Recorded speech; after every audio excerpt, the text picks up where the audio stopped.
Merci beaucoup, merci pour cette invitation. Merci d'être là, la veille du 20 novembre, qui est la journée, enfin c'est l'anniversaire de la Convention internationale des droits de l'enfant. Donc je pense qu'il y a beaucoup d'événements demain autour de tout ce qui est violence faite aux enfants, particulièrement les violences sexuelles, puisqu'on en a beaucoup parlé ces derniers temps, donc j'y reviendrai. Ça fait maintenant près de 30 ans qu'on a, on a de plus en plus de connaissances sur la réalité des violences que subissent les enfants et surtout sur l'impact sur leur santé que ça peut avoir avec en fait des grandes études épidémiologiques qui ont permis de mettre à jour le fait qu'avoir subi plusieurs formes de violence dans l'enfance, c'était le déterminant principal de la santé, même 50 ans après. C'est la première cause de mortalité, en fait, et que c'est la première cause de nombreuses pathologies, qu'elles soient autour de la santé mentale ou de la santé physique. Alors ça, c'est des grandes études de prospective de Felitti et Anda au départ. En 1998, les premiers résultats, on a eu les premiers résultats en 1998 et ensuite on les a eus qui se sont échelonnés. Et depuis, il y a énormément d'études, d'enquêtes qui ont démontré cette réalité. Et ce qui a été démontré aussi, c'est que cet impact sur la santé dont je vais vous parler est médié en fait par les psychotraumatismes. C'est le fait que les violences ont un impact psychotraumatique important sur les enfants et que les enfants sont particulièrement vulnérables aux violences et aux troubles psychotraumatiques et aux conséquences de ces troubles psychotraumatiques sur la santé. C'est de ce fait-là que ça va avoir un impact très lourd. Et alors l'impact très lourd, c'est pas n'importe quoi, hein. Je vous ai dit, c'est la première cause de mortalité. C'est vraiment le premier facteur de risque de mort précoce, c'est d'avoir subi plusieurs formes de violence dans l'enfance ou des violences graves dans l'enfance. Le premier facteur de risque de dépression à répétition, c'est aussi d'avoir subi des violences, plusieurs formes de violences ou des violences graves dans l'enfance. Le premier facteur de risque de conduite addictive, alcool, drogue, c'est d'avoir subi des violences, plusieurs formes de violences ou des violences graves dans l'enfance. Donc c'est aussi vrai pour l'obésité, c'est vrai aussi pour le fait de subir à nouveau des violences ou d'en commettre. Et c'est vrai aussi au niveau de la santé, avec des facteurs de risque cardiovasculaires, immunitaires, digestifs, pulmonaires, des facteurs de risque aussi au niveau de douleurs chroniques, voire une augmentation des risques de cancer aussi. En fait, c'est un problème de santé publique majeur qui est reconnu par l'OMS. Ça fait maintenant beaucoup d'années que l'OMS monte au créneau. En 2016, il y a eu une grande enquête ILIS qui a recensé toutes les grandes études qui ont été faites et qui démontrent la même chose et qui aussi fait une recherche un peu sur la prévalence des violences dans le monde. Et c'est 1 milliard d'enfants, c'est-à-dire que 50% des enfants, la moitié des enfants, qui sont exposés à plusieurs formes, à des violences. Violences physiques, violences psychologiques, violences verbales, violences sexuelles. Sans prendre en compte les violences dites châtiment corporel et dites éducatives. Donc c'est en fait d'une ampleur effarante. Et cette étude de ILIS aussi de 2016 démontre qu'effectivement c'est lié au fait que les violences ont un impact sur le cerveau des enfants. Longtemps on a pensé que l'impact psychotraumatique sur les personnes était lié en fait à un impact uniquement psychologique, mais on pensait qu'il n'y avait pas que c'était en fait ce qu'on appelait les blessures invisibles et qu'il n'y avait pas de blessures somatiques réelles, alors qu'en fait, il y a des atteintes neurologiques et immunologiques, neuroendocrinologiques très importantes, avec des modifications de structures, en fait, des structures qui peuvent perdre jusqu'à 30% de leur volume, des connexions dendritiques qui sont atteintes, des diminutions de l'épaisseur du cortex, et aussi des troubles vraiment importants, des dysfonctionnements importants au niveau des circuits émotionnels et de la mémoire. Ça, c'est ce que je vous présenterai ensuite. Donc l'impact neurologique, c'est-à-dire qu'en fait, c'est une véritable blessure au niveau du cerveau, de toute l'architecture du cerveau, et c'est cet impact neurologique qui va avoir un impact sur la santé des enfants à long terme. Donc, en fait, je vous parle de ça, mais je suppose que dans l'ensemble, c'est des connaissances que vous n'avez pas, alors que ça fait 30 ans qu'on a ces connaissances-là. Il y a un véritable déni, particulièrement en France, où vraiment la prise en compte de l'impact sur la santé des violences sur les enfants est encore très peu faite, et où, d'une certaine manière, à chaque fois que les enfants présentent des troubles du comportement, qui font des fugues, des enfants qui ont des conduites addictives, adolescents, des enfants qui font des tentatives de suicide, le réflexe, il n'y a pas de réflexe du corps médical pour poser des questions, pour savoir qu'est-ce qui a bien pu leur arriver pour qu'ils soient dans cet état-là. Dans l'ensemble, on va penser à pas mal de choses, mais on ne va pas évoquer directement la notion de violence. Or, les violences donc, sont très fréquentes chez les enfants, et les violences celles qui vont entraîner les troubles psychotraumatiques les plus lourds, c'est-à-dire les violences sexuelles, en fait, là aussi, peu de personnes savent que les principales victimes de violences sexuelles, ce sont les enfants, mais de loin. C'est-à-dire que 60 à 70% des violences sexuelles, voire 80%, sont commises sur des enfants. Nous, on a fait une grande enquête impact des violences sexuelles de l'enfance à l'âge adulte avec l'UNICEF, qui a démontré que sur l'ensemble des violences sexuelles, 81% avaient lieu avant 18 ans, 51% avant 11 ans, 21% avant 6 ans. Donc, c'est les enfants qui payent le plus lourd tribut à ces violences, et dans ce cadre des violences sexuelles, pour les viols, c'est 60 à 70% des victimes de viols qui sont des enfants, qui se produisent avant 18 ans. Et on sait qu'en dessous de 15 ans, 80% de ces viols sont commis à l'intérieur de la famille par des proches et à l'intérieur de la famille. Donc, toutes ces violences, elles sont très présentes pour les enfants. Elles vont avoir des conséquences très lourdes. Là, quand on parle de viol, on parle de crime, mais c'est complètement méconnu. L'immense majorité des enfants ne vont jamais être identifiés ni protégés. Et en fait, ils ne vont pas avoir à la fois aussi de suivi pour traiter ces troubles psychotraumatiques majeurs. Et c'est eux qui vont mettre en place des stratégies de survie pour à la fois survivre aux violences, comme ils peuvent, et pour ensuite survivre aux conséquences psychotraumatiques, avec des stratégies de survie qui, on va le voir, sont de deux ordres, soit des conduites d'évitement et de contrôle, soit des conduites dissociantes. Et dans ces conduites dissociantes, on retrouve l'alcool, la drogue, les conduites à risque. Et souvent, on va le renvoyer aux enfants, on va les mettre en cause, en quelque sorte, quand ils ont des conduites addictives ou des conduites à risque, comme si c'était eux qui dysfonctionnaient, sans prendre en compte que c'est une conséquence directe des violences qu'ils ont subies. Et ces violences démarrent très tôt, comme je vous l'ai dit, par exemple, pour les violences sexuelles. Et donc, on a des chiffres très élevés. Alors, je vais vous remontrer les chiffres qui sont là, je pense. Voilà. Sur les chiffres de l'OMS de 2014 pour les enfants, c'est donc 22,4% des adultes qui ont subi des violences physiques dans l'enfance. Je dis, on ne parle pas des violences éducatives habituelles, c'est des violences physiques reconnues comme telles. 36,3% des violences psychologiques, 16,3% des négligences graves et 18% des filles, soit quasiment une fille sur 5, qui a subi des violences sexuelles. Tout ça, c'est dans le monde.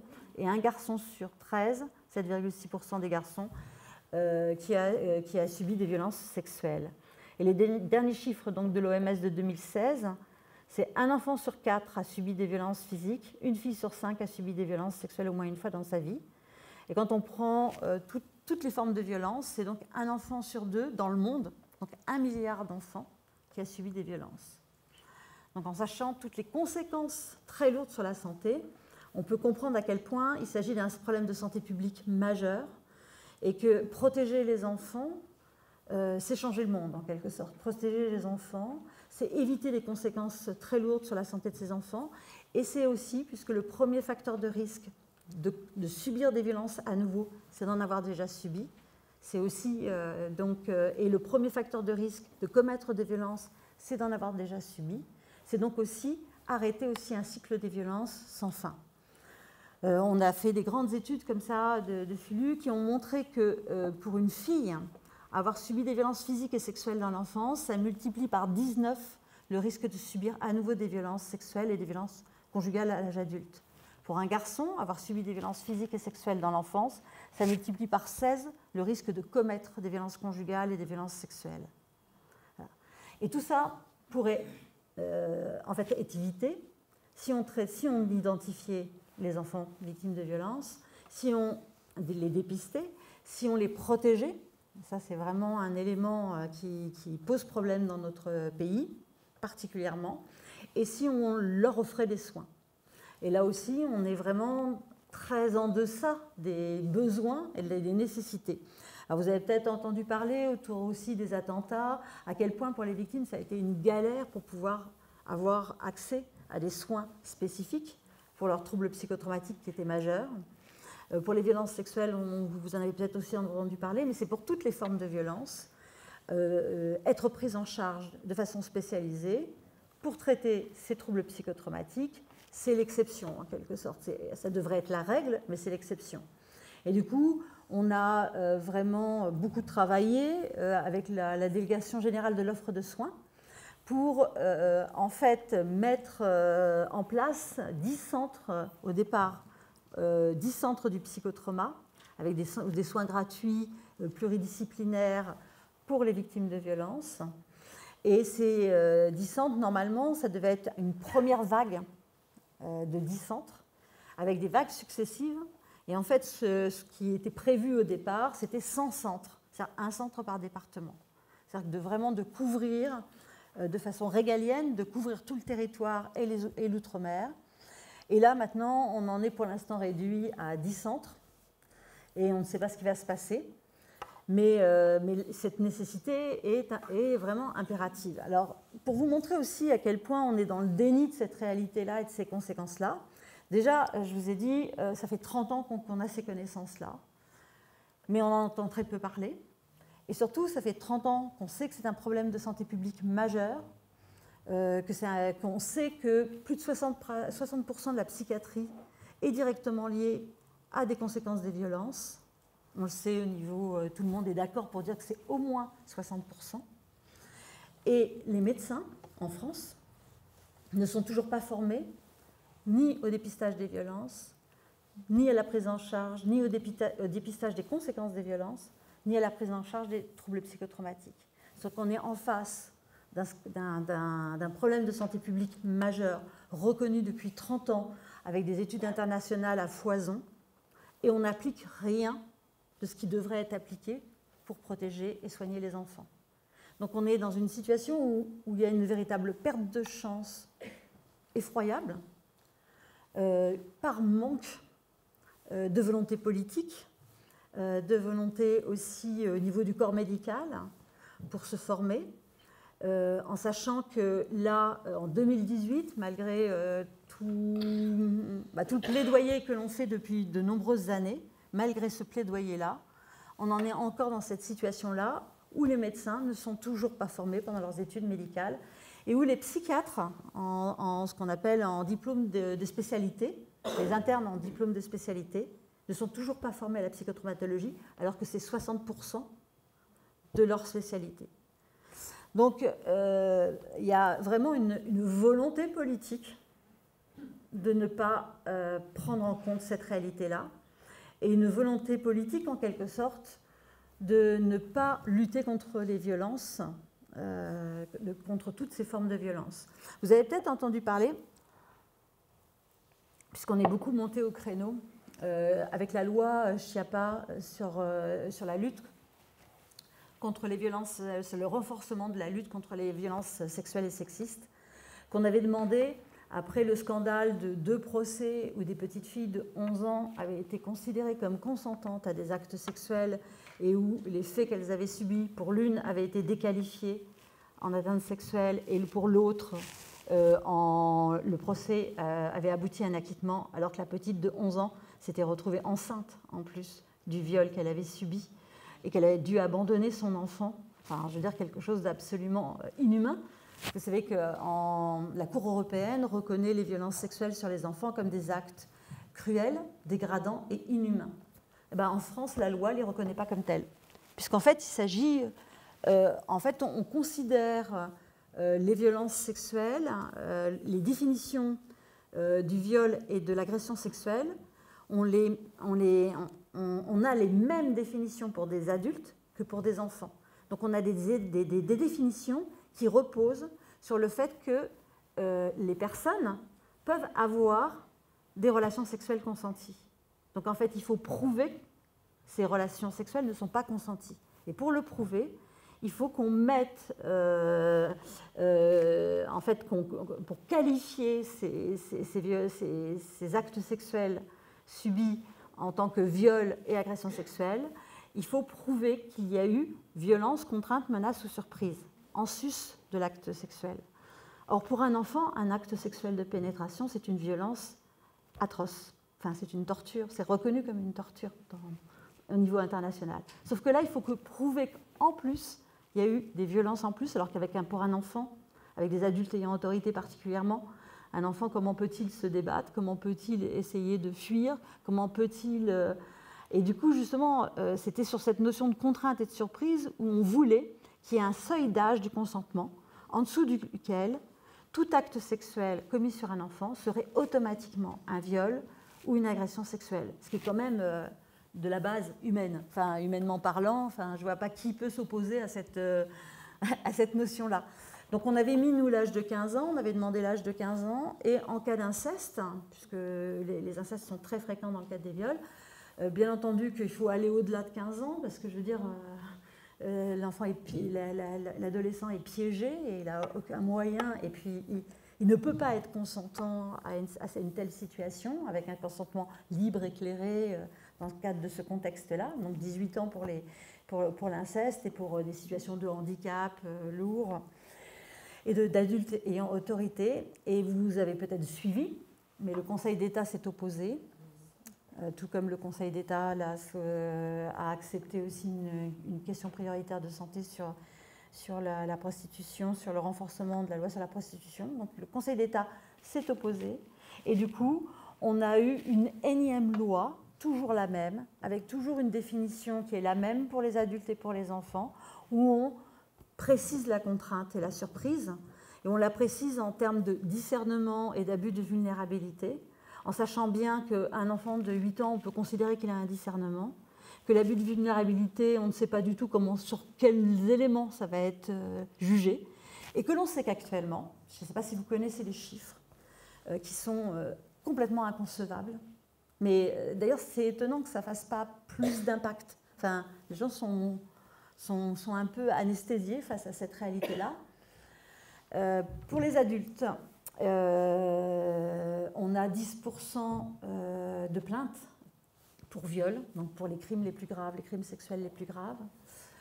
Pour les enfants, avec les chiffres croisés, on a 4% de plaintes pour viol pour les enfants. Et que sur ces plaintes pour viol, donc qui sont des tout petits pourcentages de l'ensemble des viols, eh bien 70% de ces viols-là vont être classés sans suite. Sur les 30% restants, enfin c'est d'ailleurs 74%, 73%. Donc sur les 27% restants, la moitié va être déqualifiée en agression sexuelle ou en atteinte sexuelle. Donc il ne va pas être c'est-à-dire que c'est un viol, mais on le déqualifie pour éviter la cour d'assises, parce que c'est un coût important. Et il va y avoir les non-lieux en plus. Et au total, le nombre de plaintes, il n'y a que 10% de ces plaintes qui arrivent en cour d'assises. Ce qui veut dire que ça fait 1% de l'ensemble des viols chez les adultes, et ça veut dire aussi que ça fait 0,3% de l'ensemble des viols sur enfants. Ça veut dire quoi? C'est une impunité totale. Et on apprend, donc ça c'est les chiffres d'Infostat Justice que je vous donne, enfin, si ça vous intéresse, ils sont tous sur le site référencés. Et on apprend que depuis 10 ans, il y a 40% de condamnations en moins pour les viols. Donc c'est de pire en pire. Ça s'aggrave. Donc quand on dit aux personnes, pourquoi vous n'avez pas porté plainte, allez porter plainte, vous n'avez pas le droit, vous savez avec le mouvement MeToo, vous n'avez pas le droit de dénoncer les violences, faut aller porter plainte. Sauf que porter plainte, qu'est-ce que ça veut dire? Ça veut dire qu'il y a très peu de chances pour que ça soit pris en compte. Les 70% de classement sans suite, ce n'est pas du tout parce qu'ils considèrent que c'est des fausses allégations, c'est un infime pourcentage. C'est simplement parce qu'on n'a pas réussi à qualifier le viol et l'agression sexuelle du fait même qu'il faut prouver la violence, la contrainte, la menace et la surprise.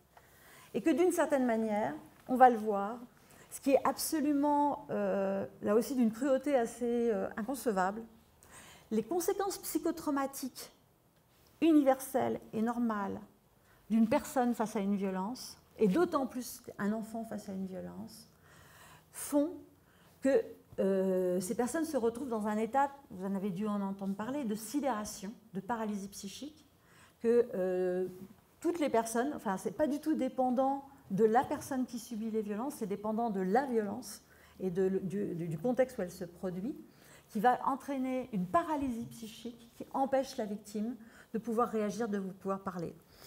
Vous avez certainement tous été confrontés à une situation de sidération, ne serait-ce que si vous avez assisté, je ne sais pas, à une discussion, et puis que d'un seul coup, quelqu'un qui est en position dominante, là, va totalement pourrir une autre personne de façon complètement inconcevable, en l'attaquant sur un mode raciste, sexiste, misogyne, enfin un truc horrible, quoi.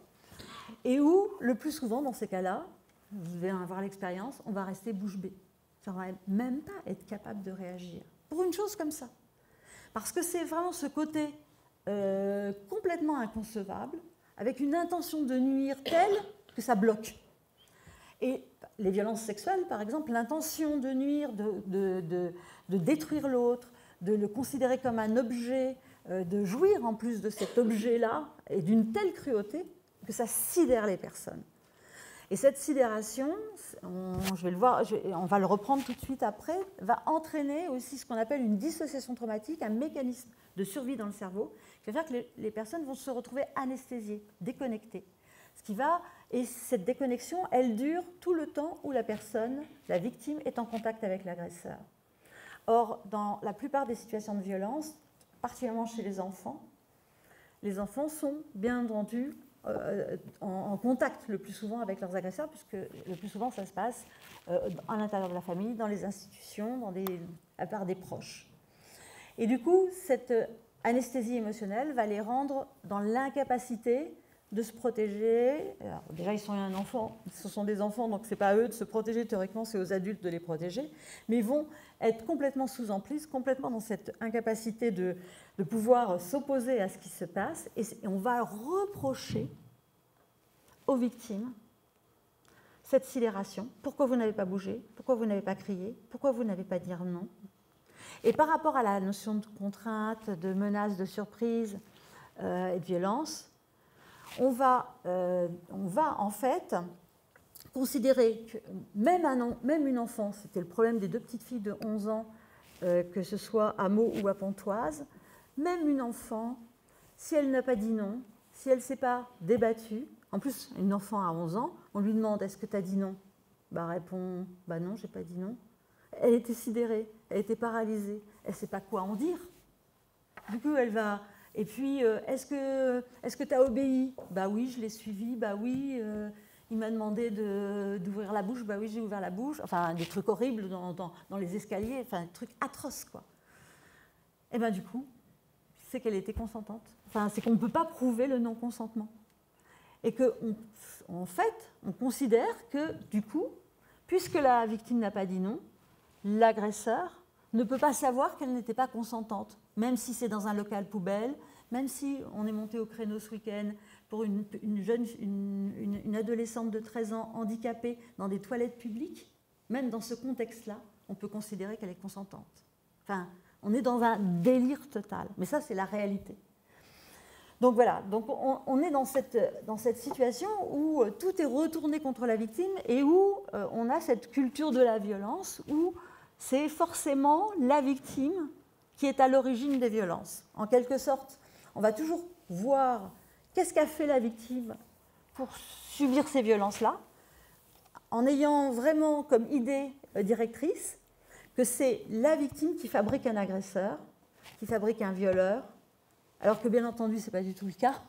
Ce sont des personnes en situation qui sont prédateurs, qui ont une addiction souvent à la violence, qui vont exercer des violences sur de nombreuses personnes, et c'est eux qui fabriquent des victimes, ce n'est pas l'inverse.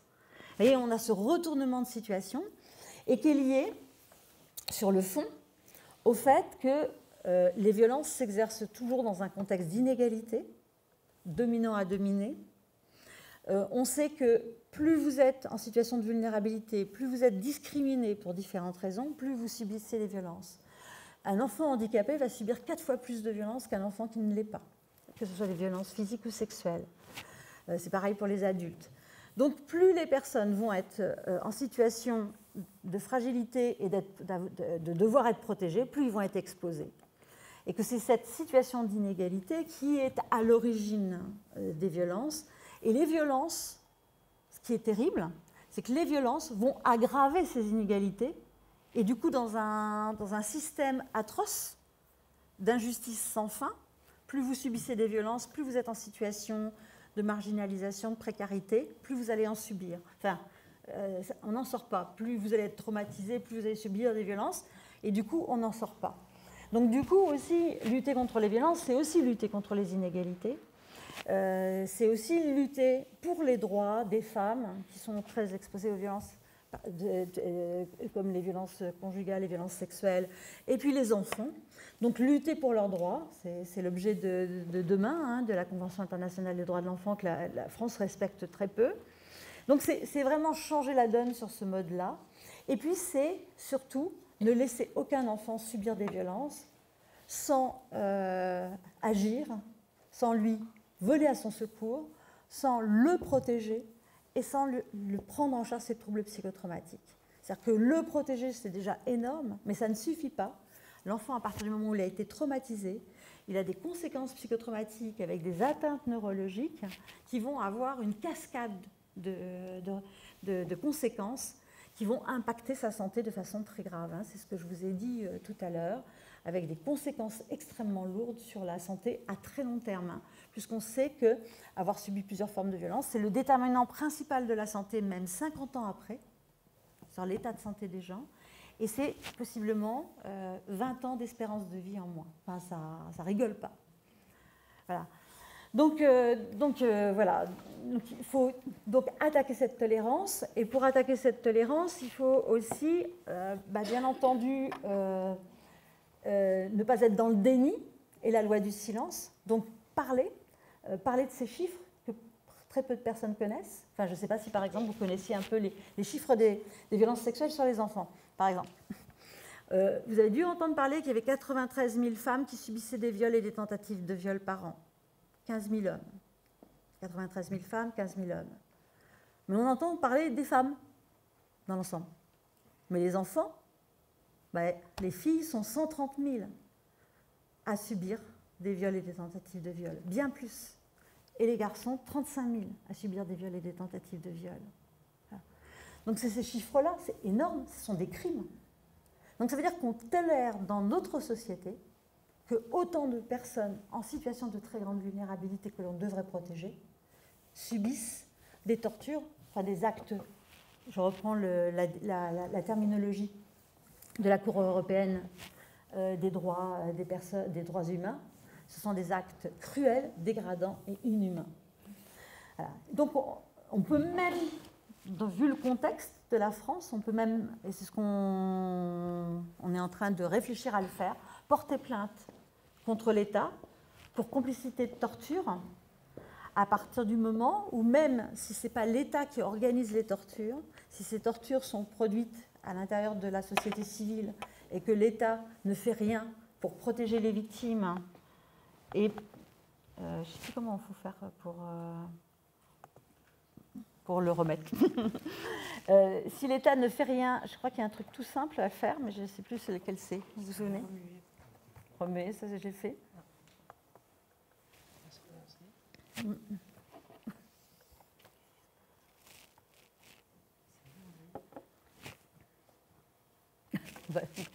crois qu'il y a un... Ah voilà, bravo, merci. Oui, donc on pourrait porter plainte au niveau international contre l'État pour donc complicité de torture à partir du moment où rien n'est fait pour protéger les victimes, pour les accompagner, pour leur rendre justice et pour les réparer. Alors, je vous ai donné les chiffres par rapport par exemple, au viol. Je veux dire, c'est l'impunité la plus totale. Alors, on a quelques affaires comme ça qui sont un peu montées, mais je veux dire, dans l'ensemble, on est très en deçà. Donc là, je vous remets un petit peu les chiffres. Vous avez les chiffres de 130 000 et 35 000. Ça, c'est les chiffres que je vous ai donnés avec notre enquête. 81% des premières violences sexuelles ont lieu avant 18 ans, 51% avant 11 ans, 21% avant 6 ans. 94% par des proches, 50% par un membre de la famille. Et si les enfants ont moins de 15 ans, c'est 80% par un membre de la famille. Voilà. Donc, on est dans cette situation. On est dans cette situation-là. Les enfants aussi peuvent être traumatisés quand ils sont exposés aussi en tant que témoins aux violences. Donc le fait d'être témoin des violences que subissent par exemple leur mère dans un cadre conjugal, ils peuvent être traumatisés dès le 3e trimestre de la grossesse et dès la naissance. Et ils peuvent développer des troubles psychotraumatiques s'ils sont dans un milieu violent. Donc tout contexte de violence aussi va impacter les enfants. On sait que la plupart qu'il y a un lien très fort entre les mauvais traitements aussi, la maltraitance et la violence conjugale. Avec les violences conjugales, avec 6 à 15 fois plus de risques. Alors, ça aussi. On en est au 5e plan de lutte contre les violences faites aux femmes en France. 5e plan. Il a fallu attendre 2017, le 2 mars 2017, pour avoir le premier plan de lutte contre les violences faites aux enfants. Donc ça fait juste depuis 2017 qu'on l'a. Avec un plan qui est plutôt bien, mais on a quelques inquiétudes pour l'application, et qui était assez centré sur justement l'inceste, sur le repérage, le dépistage universel. C'est-à-dire qu'on ne peut pas attendre que des enfants parlent alors que les violences qu'ils subissent proviennent de proches, de personnes ayant autorité le plus souvent, et qu'ils peuvent être menacés, ils peuvent ne pas avoir les mots, ils peuvent être tellement traumatisés qu'ils ne peuvent pas parler, et donc il faut aller vers eux, donc il faut poser des questions. Et c'est le seul moyen pour savoir ce qui se passe pour vos propres enfants, mais c'est aussi dans le cadre de tous les métiers qui accompagnent des enfants, il faut que les enfants posent des questions. Quand on demande aux victimes de violences, particulièrement de violences sexuelles ou de violences conjugales, quel est le premier recours pour elles, toutes les victimes disent le premier recours, c'est le médecin. Or, les médecins ne sont pas formés. Donc là, on a mis en place quand même des éléments avec, dans chaque hôpital, dans les services d'urgence, il y a un référent médical pour les violences conjugales, les violences faites aux femmes, violences sexuelles. Il va y avoir normalement, ce n'est pas encore mis en place, un référent dans chaque service d'urgence pédiatrique pour les violences faites aux enfants. Donc ça va peut-être un peu faire bouger les choses. Les 10 centres vont peut-être faire un peu bouger les choses, mais c'est très en deçà de ce qu'il faudrait. Voilà, et c'est très en deçà de ce que demande l'OMS au niveau international. Voilà. Et donc accompagner et puis prendre en charge gratuitement, bien entendu, les enfants tout au long des soins dont ils auront besoin. Mais pour ça, encore faut-il qu'il y ait suffisamment de professionnels formés, et là, on est loin du compte. Alors, donc ça vous intéresse, c'était les troubles neurobiologiques que présentent les enfants avec des troubles psychotraumatiques. Donc, c'est des atteintes neurologiques dont je vous ai parlé, avec des atteintes qui peuvent entraîner une diminution du cortex, et ça peut aller aussi jusqu'à des altérations épigénétiques, donc des modifications de l'ADN. Alors, ce qu'il faut savoir sur toutes les atteintes neurologiques, qui peuvent être vraiment très importantes, qui peuvent parfois faire croire que les enfants ont en fait des atteintes qui entraînent une déficience mentale, hein, avec un retard mental. Tout ça, ça se répare. Et c'est là où la perte de chance, elle est épouvantable, c'est que toutes ces atteintes se réparent, et du coup, on pourrait éviter toutes les conséquences catastrophiques que je vous ai données. C'est pour ça que c'est un scandale sans nom. Enfin, voilà, c'est vraiment l'horreur.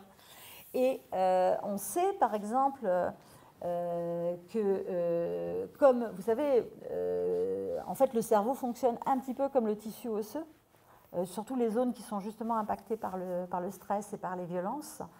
Il y a une neurogénèse possible dans ces zones-là, tout comme il y a une ostéogénèse. C'est comme une fracture.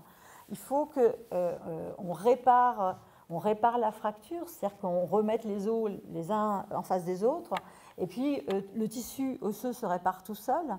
Mais si on continue à exiger que la personne continue à marcher alors qu'elle a une fracture de jambe, ou si on continue à lui taper dessus alors qu'elle a une fracture, ça ne va jamais se réparer. Ça, c'est clair. Là, c'est pareil. Donc, il faut protéger, et puis il faut attendre que ce tissu neurologique se répare. Il peut se réparer jusqu'à la fin de la vie. Alors, bien entendu, la réparation sera de bien meilleure qualité plus c'est tôt, mais il n'est jamais trop tard pour prendre en charge des troubles psychotraumatiques qui proviennent de violences très importantes dans l'enfance.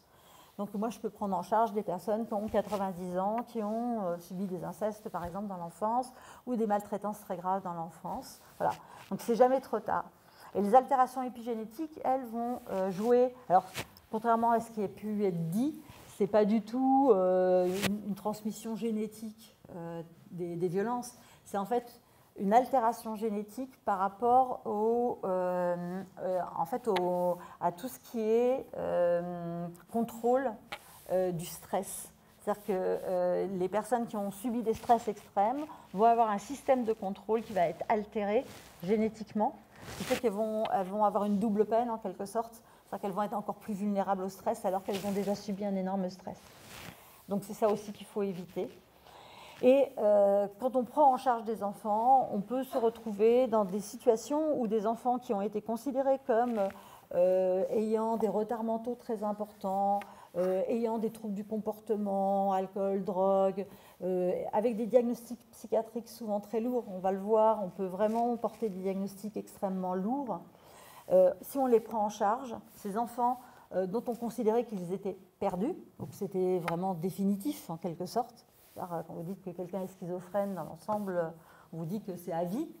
Et puis, ces enfants récupèrent, non seulement récupèrent, mais ils peuvent passer, ces enfants qui, par exemple, ont été déscolarisés dès la 4e, et que j'ai plein de jeunes comme ça que je prends en charge, qui passent le DAU, le diplôme d'entrée aux études universitaires, et qui font des cursus universitaires, qui passent des licences, des masters, enfin, je veux dire, qui récupèrent, enfin, et que ça, c'est pas possible.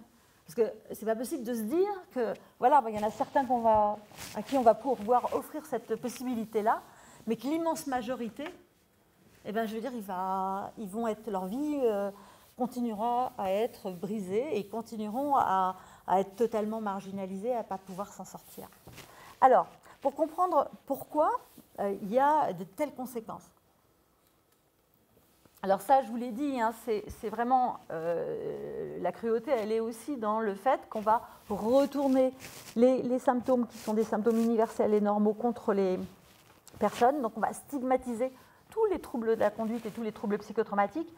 On n'est jamais alcoolique, ni drogué pour rien, ni toxicomane pour rien. On l'est pour échapper à une souffrance intolérable qui est liée à des violences avec des troubles psychotraumatiques. Ce qu'on va voir, c'est que les troubles psychotraumatiques vont faire que les violences subies vont continuer à être revécues à l'identique tout au long de la vie, comme une machine à remonter le temps. C'est les phénomènes de flashback, tout ce qu'on appelle des reviviscences, des intrusions, c'est la mémoire traumatique. Et que c'est ça qu'il faut traiter absolument. On ne peut pas changer le passé, mais on peut changer la perception du présent, avec faire en sorte que le passé n'envahisse plus le présent totalement et empêche les personnes de vivre. Voilà. La banalisation des signes de souffrance, où souvent on a tendance à trouver qu'un adolescent qui a des troubles psychotraumatiques, on va l'étiqueter crise d'adolescence, où on ne va pas vouloir voir ce qu'il y a derrière, on ne va pas poser de questions. Et à l'inverse, dramatisation de certains symptômes qui vont être la mémoire traumatique, c'est-à-dire que ça fait revivre, ça fait réentendre, ça fait que quand un jeune dit j'entends des hurlements dans ma tête, j'ai l'impression qu'on veut me tuer, j'ai l'impression qu'on rentre dans ma pièce, chez moi, etc. Il va se retrouver étiqueté psychotique, schizophrène, avec des hallucinations, alors que ce n'est pas des hallucinations, c'est la mémoire traumatique. C'est exactement ce que peuvent vivre les victimes d'attentats, qui peuvent avoir cette sensation de quelqu'un qui fait irruption, qui commence, des tirs qui commencent, des gens qui s'écroulent autour d'eux, et qui vont avoir tout le temps des états d'alerte épouvantables, et qui vont entendre les bruits, les claquements des kalachnikovs, etc., les hurlements, etc. Mais eux, bon, dans l'ensemble, on ne fait pas le diagnostic, encore que les diagnostics quand même de psychose qui peuvent être faits sur les victimes d'attentats, malheureusement. Mais chez les enfants, c'est vraiment menée courante. Donc les troubles psychotraumatiques, en fait, ils vont être de plusieurs types. Ils vont entraîner cette fameuse mémoire traumatique dont je vous ai parlé, qui est vraiment au cœur des troubles psychotraumatiques, une dissociation traumatique, qui va entraîner une anesthésie émotionnelle, qui est un mécanisme de sauvegarde que met en place le cerveau, une hypervigilance, des conduites de contrôle, et aussi plein de troubles du comportement qui vont être en fait des stratégies de survie, on va le voir. Et tout ça, ce sont des conséquences normales et spécifiques des violences traumatiques. Ce n'est pas lié aux personnes, c'est lié aux violences qui sont subies. Alors juste une petite parenthèse pour voir comment la discrimination fonctionne. On a défini l'état de stress post-traumatique en 1980. Et quand on a défini l'état de stress post-traumatique, dans un premier temps, ce sont les féministes américaines qui ont dit « Oh là, là, tout ce que vous nous dites à propos des soldats, etc. », parce que c'est plutôt autour de la guerre et des vétérans de guerre que tout a été défini. Mais regardez, nous, toutes les femmes qui ont subi des viols, elles ont les mêmes symptômes. Donc ils ont pris en compte du coup les violences sexuelles. Et puis quand ils ont fait une étude de la prévalence en population générale des troubles psychotraumatiques, des états de stress post-traumatiques, ils ont trouvé que les femmes avaient au moins 3 fois, voire 4 fois plus de troubles psychotraumatiques que les hommes en population générale. Et du coup, la conclusion, ça a été quoi? Ça a été que les femmes, c'est plus sensible, c'est moins résilient, c'est plus fragile. Alors que pas du tout, c'était pas du tout ça. En fait, c'est simplement que les femmes subissent de plein fouet les violences qui vont avoir le plus de troubles psychotraumatiques, comme les violences sexuelles et les viols. Alors que quand les hommes les subissent, ils ont exactement le même taux de troubles psychotraumatiques que les femmes. Quand, par exemple, il peut y avoir des viols systématiques chez les hommes et chez les femmes dans des crimes de guerre, des crimes contre l'humanité, il n'y a pas de différence entre hommes et femmes. Mais vous voyez un peu comment les gens ont fonctionné. Et puis longtemps aussi, on a ignoré les troubles psychotraumatiques chez les enfants, on ne les étudiait même pas, parce qu'on avait considéré a priori que si les enfants étaient petits, ils allaient oublier, ils ne comprenaient pas ce qui se passait, donc ce n'était pas grave. Et qu'en fait, ça allait passer. Vous voyez, c'est les enfants, par exemple des bébés qui avaient été exposés à des situations atroces ou à des crimes, etc. On ne les prenait absolument pas en charge, on considérait que de toute façon, ils n'avaient rien compris et qu'il n'y aurait pas de conséquences. Alors que c'est tout le contraire. Plus les violences sont liées tôt, plus les conséquences psychotraumatiques sont gravissimes. Donc là aussi, il a fallu, vous savez, c'est un peu comme aussi l'évaluation de la douleur, où il a fallu vraiment beaucoup de temps avant qu'on considérait que les enfants, comme ils étaient immatures, et du coup, ils ne pouvaient pas souffrir. C'est comme ça qu'on a fait des opérations sans anesthésie sur des nouveau-nés. Je ne sais pas si vous savez, encore dans les années 60. Et c'est grâce à des femmes médecins, d'ailleurs, qui ont évalué la souffrance de l'enfant sur d'autres paramètres que ce que peut dire l'enfant, parce que quand il ne peut pas parler, il ne peut pas parler, qui ont permis de voir l'évaluation. Et maintenant, toutes les études démontrent que les enfants ont un impact par rapport à la souffrance bien plus important que les adultes. Ce qui fait que aussi, puisque c'est aussi l'objet d'une proposition de loi qui va être déposée sur l'abolition de toute forme de châtiment corporel et de violence éducative sur les enfants. Donc, ce qui fait que, eh ben, en fait, les enfants, c'est quasiment les seules personnes qu'on a le droit de taper. Même tout petit, même à l'âge de 1 an et demi, 2 ans, on va leur taper dessus pour leur faire mal, pour leur faire comprendre, et les faire obéir, et les punir, etc. Dans un déni total de l'impact de la souffrance. On va faire souffrir les enfants sous couvert d'éducation, avec des impacts psychotraumatiques aussi, et en fait des conséquences catastrophiques par ailleurs par rapport à ce qui veut être obtenu, puisque je veux dire ça va encore aggraver les troubles du comportement de l'enfant et ça va encore aggraver ces troubles de l'apprentissage. Mais ça montre bien un petit peu comment les choses fonctionnent. Alors, qu'est-ce qui se passe voilà. Qu'est-ce qui se passe dans le cerveau?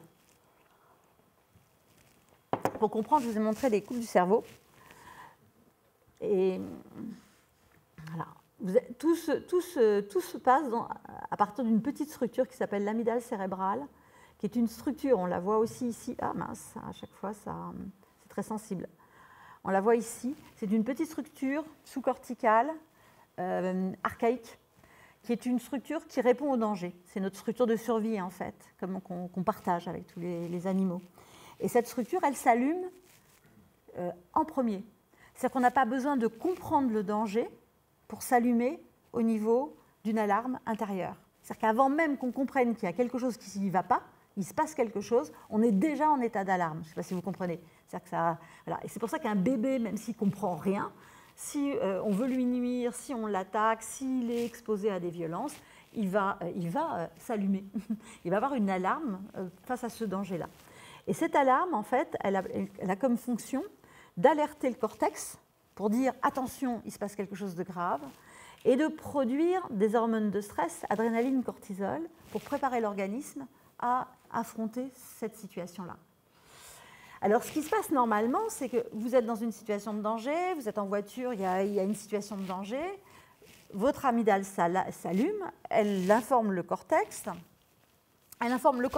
et l'hippocampe. L'hippocampe, c'est un système d'exploitation, on le voit ici, c'est un système d'exploitation de la mémoire, des apprentissages et du repérage temporospatial. Donc l'hippocampe va avoir pour fonction d'aller chercher tout ce qui s'est déjà passé pour pouvoir réagir au mieux. Le cortex va penser l'événement, va le juger et va trouver des solutions.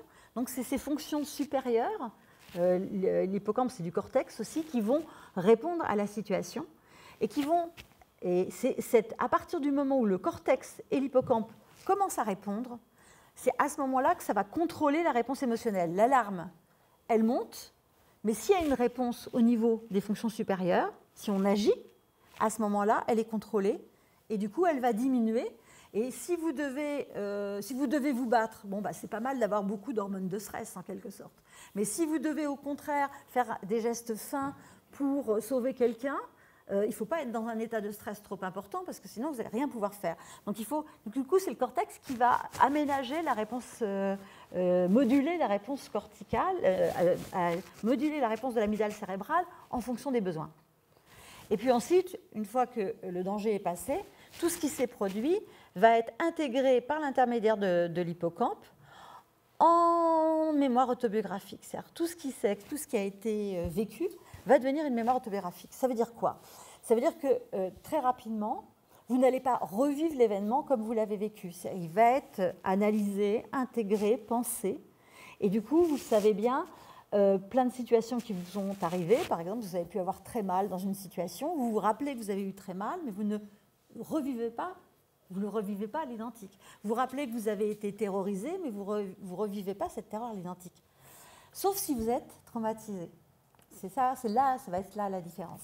Alors, qu'est-ce qui se passe quand il y a traumatisme? Quand il y a traumatisme, tout ce système-là va dysfonctionner complètement, ce système face au danger.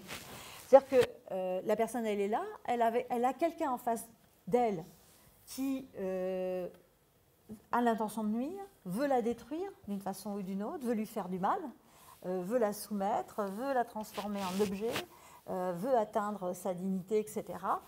Et que cette personne-là, donc, va allumer, cette situation-là et cette intentionnalité-là, va allumer l'amygdale cérébrale. Donc la personne va s'allumer. Vous savez, la porte d'entrée du cerveau, c'est le thalamus. Donc tout ce qui est perçu passe par le thalamus et avant d'aller dans le cortex, il est filtré par l'amygdale cérébrale. L'amygdale cérébrale s'allume à haut niveau, puisque le danger est important. Mais ce qui va complètement bugger, c'est le cortex. C'est-à-dire qu'on est des animaux sociaux. Et je veux dire, qu'on soit attaqué sans aucune raison, ou avec une raison qu'on ne comprend pas, avec une intentionnalité énorme, avec une volonté de faire du mal, bah ça fait effraction et ça fait bugger les fonctions supérieures, qui vont en fait se paralyser. C'est ce qu'on appelle la sidération. Et cette sidération traumatique fait qu'on peut être paralysé à la fois physiquement, mais à la fois aussi en termes de pensée. Ça, je vous en ai parlé quand vous êtes comme ça bloqué dans une situation et puis vous vous dites « mais mince, j'aurais dû réagir ». Et c'est après coup que vous dites « mais j'aurais pu lui dire ça, j'aurais pu faire ceci, j'aurais pu faire cela », mais c'est après coup. Et puis aussi immobilisé, c'est-à-dire avec vraiment une incapacité de fuir, de bouger, etc. Et que ce qui va être à l'origine de cette sidération, c'est l'intentionnalité de l'agresseur. La violence, elle se caractérise par une intentionnalité de porter atteinte à l'intégrité d'autrui, mentale, physique, etc. Donc c'est cette intentionnalité qui paralyse totalement. Et que plus l'intentionnalité est forte, même s'il n'y a pas d'armes, etc., plus la sidération va être importante. Vous voyez, c'est vraiment ce côté. D'ailleurs, les personnes qui ont subi des violences disent qu'il y a un effet bascule dans le regard de l'agresseur. Là, on voit sa volonté destructrice, en fait. Et cette sidération, c'est à partir de cette sidération qu'il va y avoir une cascade d'événements et de conséquences. Puisque le cortex est sidéré, et l'hippocampe est sidéré aussi, puisque c'est du cortex, donc tout est sidéré. Du coup, le cortex ne va pas pouvoir analyser la situation, ne va pas pouvoir comprendre la situation, il ne va pas pouvoir moduler la réponse émotionnelle. Il ne va pas réagir. L'amygdale cérébrale, elle, c'est une alarme. S'il n'y a pas de réaction, qu'est-ce qu'elle fait? Il y a danger, il n'y a pas de réaction. Elle monte en puissance. Elle monte, elle monte, elle monte, elle monte, elle monte. Et quand elle monte en hurlant en quelque sorte, mais elle monte aussi avec une production d'adrénaline et de cortisol qui rapidement deviennent en fait un risque vital pour la personne. On peut mourir de stress, faire un arrêt cardiaque lié au stress, et avec l'adrénaline, mais le cortisol entraîne des atteintes neurologiques très importantes, un surdosage de cortisol. Donc du coup, on est comme dans un circuit électrique où les appareils principaux vont griller en quelque sorte. Et heureusement, le cerveau a un joker en quelque sorte. Il va faire comme dans un circuit électrique qui sera en survoltage. Il va disjoncter pour empêcher que les organes principaux ne soient atteints, voire détruits. Donc, sauf qu'il va disjoncter, mais l'amygdale cérébrale, c'est un système de survie archaïque, et comme système archaïque, on ne peut pas l'éteindre. S'il y a un danger, rien ne peut l'éteindre. Rien. Sauf qu'on le verra, c'est ce que font les Américains en lobotomisant les gens. Là, ils détruisent l'amygdale cérébrale. Mais sinon, on ne peut pas l'éteindre. On ne peut que l'isoler. Donc, en fait, le mécanisme de survie qui va se mettre en place, c'est d'isoler l'amygdale cérébrale pour qu'elle ne puisse plus faire sécréter de l'adrénaline et du cortisol. Mais en même temps, elle ne va plus alarmer aussi le cortex. Donc d'un seul coup, la personne, elle est paralysée. Dans un deuxième temps, elle a l'impression qu'elle va mourir de stress. Elle va avoir un stress, parce que l'adrénaline, le cortisol, le danger, elle va être dans un état de stress, elle a l'impression que son cœur va s'arrêter, que sa tête va exploser, qu'elle va mourir de terreur. Et puis dans un troisième temps, d'un seul coup, à ce moment-là, qu'est-ce qui se passe? Ça va être une sorte de calme plat bizarre, un peu comme si elle était morte en quelque sorte. D'un seul coup, elle va se sentir totalement anesthésiée émotionnellement et physiquement. Donc en fait, et c'est ce qui est arrivé par exemple à tous mes patients aussi, que je prends en charge, qui étaient dans la fosse au Bataclan. Par exemple, ceux qui ont été blessés par balle, ils sont restés dans la fosse pendant plusieurs heures, ils n'ont senti aucune douleur. Rien. Ils étaient complètement déconnectés. Spectateurs de l'événement, vous savez, justement, c'est ça qui explique le fait d'être extérieur à soi, spectateur, ça donne un sentiment d'irréalité. Il se passe quelque chose d'horrible, mais on ne ressent plus rien. Enfin, y a plus, on sait que c'est terrible, on sait que c'est horrible, donc c'est atroce, mais on n'a pas la douleur, exactement comme si on était anesthésié. Mais vous savez, l'anesthésie, ça va protéger le cerveau et le cortex, mais ça ne va pas protéger du traumatisme, parce que c'est un peu comme si vous avez la main anesthésiée, effectivement, vous mettez la main sur une plaque électrique, vous n'allez pas sentir la douleur, mais ce n'est pas pour autant que vous n'allez pas être brûlé. Là, c'est pareil. Et cette dissociation traumatique, elle est vraiment très importante parce qu'elle est vraiment extrêmement présente. La sidération et la dissociation traumatique sont extrêmement fréquents, très très très fréquents chez les enfants, parce qu'en plus ils ont encore moins tout le bagage qui pourrait lutter un peu contre tout ce système que je viens de vous expliquer. Et les enfants vont donc être totalement déconnectés et donc dans l'incapacité totale de réagir à ce qui se passe. Donc, on l'a vu avec les victimes des attentats du 13 novembre au Bataclan, où vous savez, les trois terroristes se sont amusés à dire aux victimes qui étaient dans la fosse « Vous pouvez vous lever, vous pouvez partir ». L'air de dire « Ça y est, on a fini, vous pouvez partir ». Les gens se lèvent, ils commencent à partir, et du coup, alors parce qu'ils étaient en train de recharger leurs armes, ils les mitraillent. Et puis, quelques temps après avoir vidé leur chargeur, ils redisent « Vous pouvez vous lever, vous pouvez partir ». Il y a plein de gens qui se lèvent. Ils se lèvent parce qu'ils sont complètement dissociés. Donc, ils sont dans l'incapacité de s'opposer à un ordre.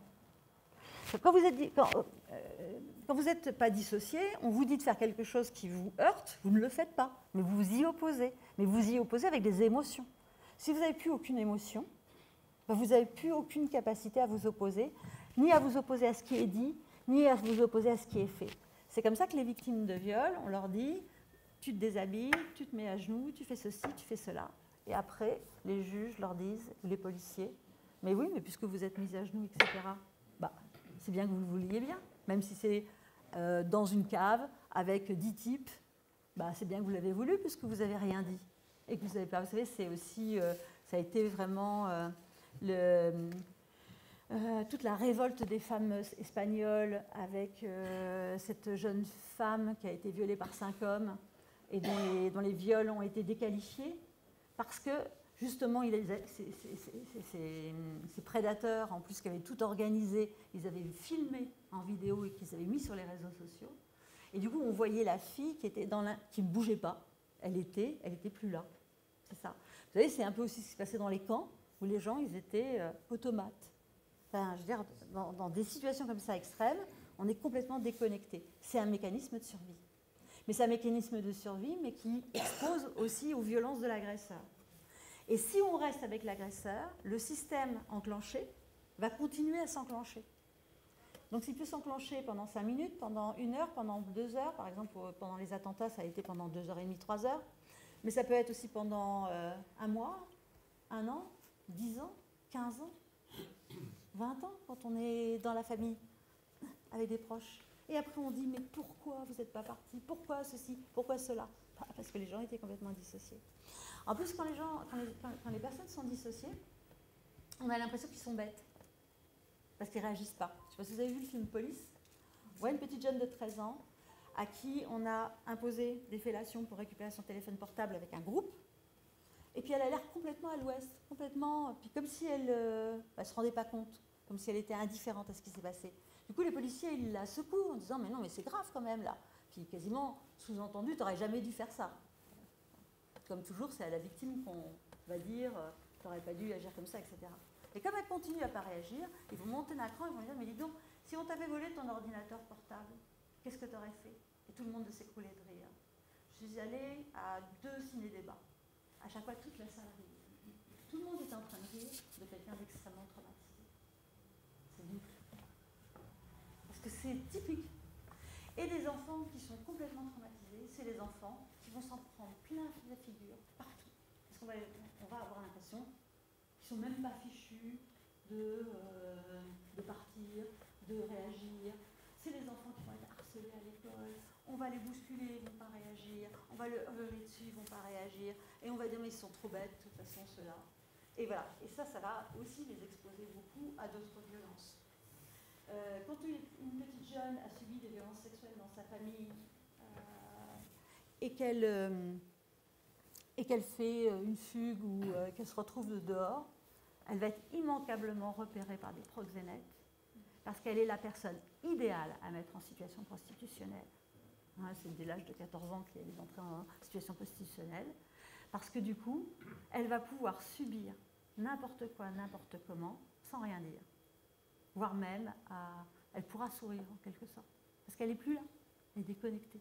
Donc il y a un phénomène de tolérance. On a fait une étude aussi à Nantes, à l'hôpital de Nantes, où on a étudié les enfants qui avaient des fractures de jambes. Les fractures de jambes, c'est celles qui sont les plus douloureuses, en fait. Et ils se sont aperçus dans les dossiers qu'il y avait des enfants qui ne bénéficiaient d'aucun traitement. Ils ne recevaient aucun traitement pour des fractures vraiment extrêmement douloureuses. On a cherché à comprendre. C'était tous les enfants maltraités, très traumatisés, qui avaient subi des violences de toutes sortes, qui du coup étaient complètement dissociés et qui avec une fracture, ils ne se plaignaient pas. Ce n'est pas pour autant qu'il n'aurait pas fallu quand même traiter tout ça. Et c'était vraiment systématique. Donc ces enfants-là, ils vont avoir une tolérance, ce qui fait qu'ils vont être choisis, ils vont être ciblés par toutes les personnes qui veulent les esclavagiser ou qui veulent, quel que soit leur âge ensuite, ou qui veulent exercer des violences en toute sécurité, en quelque sorte. Je ne sais pas si vous comprenez. Donc la dissociation, c'est catastrophique. La dissociation, c'est à l'origine d'un autre élément, de deux autres éléments très importants à comprendre, qui vont être, le premier, ça va être le fait que, je ne sais pas si vous savez, mais quand, par exemple, aujourd'hui, on est on est quelle journée ? Le 19 novembre, oui, puisque demain c'est le 20. On est le 19 novembre. Si je vous dis le 19 novembre 2016, qu'est-ce que vous faisiez ? Comme ça, directement, vous allez avoir beaucoup de mal à me répondre. Sauf si c'était un jour d'anniversaire, sauf si il y a eu un événement particulier, sauf s'il y a eu un décès, sauf s'il y a eu une naissance. Enfin, vous voyez, alors c'est sûr, si je vous dis le 11 septembre 2001 ou le 13 novembre 2015, tout le monde va pouvoir répondre. C'est-à-dire que c'est les éléments émotionnels qui font qu'on a une mémoire qui est une mémoire beaucoup plus présente. Quand on est dissocié, la mémoire, c'est un brouillard total, tout est au même niveau. Les événements, les pires, les événements, de toute façon, rien n'est ressenti, donc tout est au même niveau. Ce qui fait qu'il va y avoir ce qu'on appelle des amnésies traumatiques, qui peuvent durer, là aussi, 10 ans, 20 ans. Tant que la personne est en contact avec l'agresseur, elle peut avoir cette amnésie-là. Et c'est souvent quand enfin elle est protégée, 20 ans, 30 ans après, que du coup ça sort. Et c'est pour ça qu'on a allongé les délais de prescription, parce que sinon, les personnes, quand on les enfin, je veux dire, tant que le délai était court, elles n'avaient absolument pas la possibilité, si elles continuaient à être en contact avec l'agresseur, de pouvoir même penser. Ce n'est pas qu'elles ont oublié l'événement, c'est qu'il est là quelque part, mais il est noyé, il est dans le brouillard le plus total.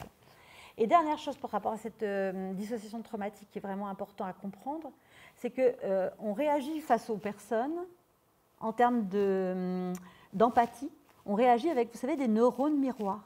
C'est-à-dire que face à quelqu'un, on ressent ses émotions. Mais ça, c'est valable dès la naissance. Vous savez qu'un bébé, si vous pleurez devant le bébé, il va se mettre à pleurer. Les tout petits, quand on les met à l'école maternelle, s'il y en a un qui pleure, c'est les 20 qui pleurent en même temps. Enfin, je veux dire, il y a une contagion émotionnelle. Et du coup, c'est ça qui nous permet de bien analyser quand même les émotions d'autrui. Si vous êtes face à quelqu'un de dissocié, vous ne ressentez rien.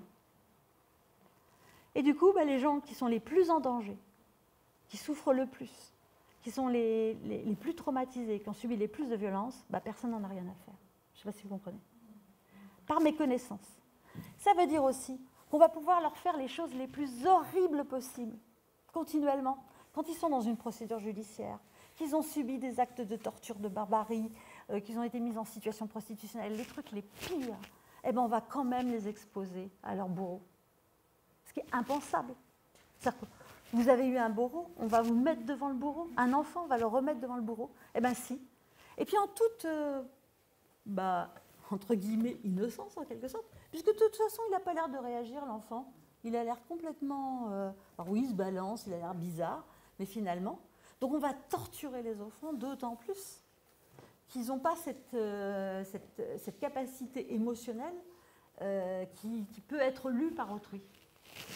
Et ça va aussi faciliter les choses pour tous les agresseurs qui ne vont pas être encombrés d'émotions parasites par rapport à ce qu'ils font. On revient par exemple aussi aux clients du système prostitutionnel qui vont être tranquilles, qui vont dire « mais non, non, non, elles aiment ça, il n'y a pas de souci ».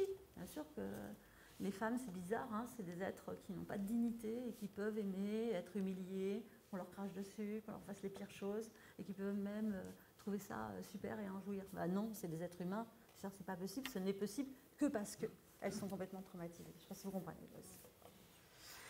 Cette dissociation, dernière chose encore, elle se produit, au moment où elle se produit avec la sécrétion par le cerveau d'un cocktail morphine-kétamine, un équivalent qui va anesthésier la personne. Il va falloir que j'accélère un peu. Qui va anesthésier la personne.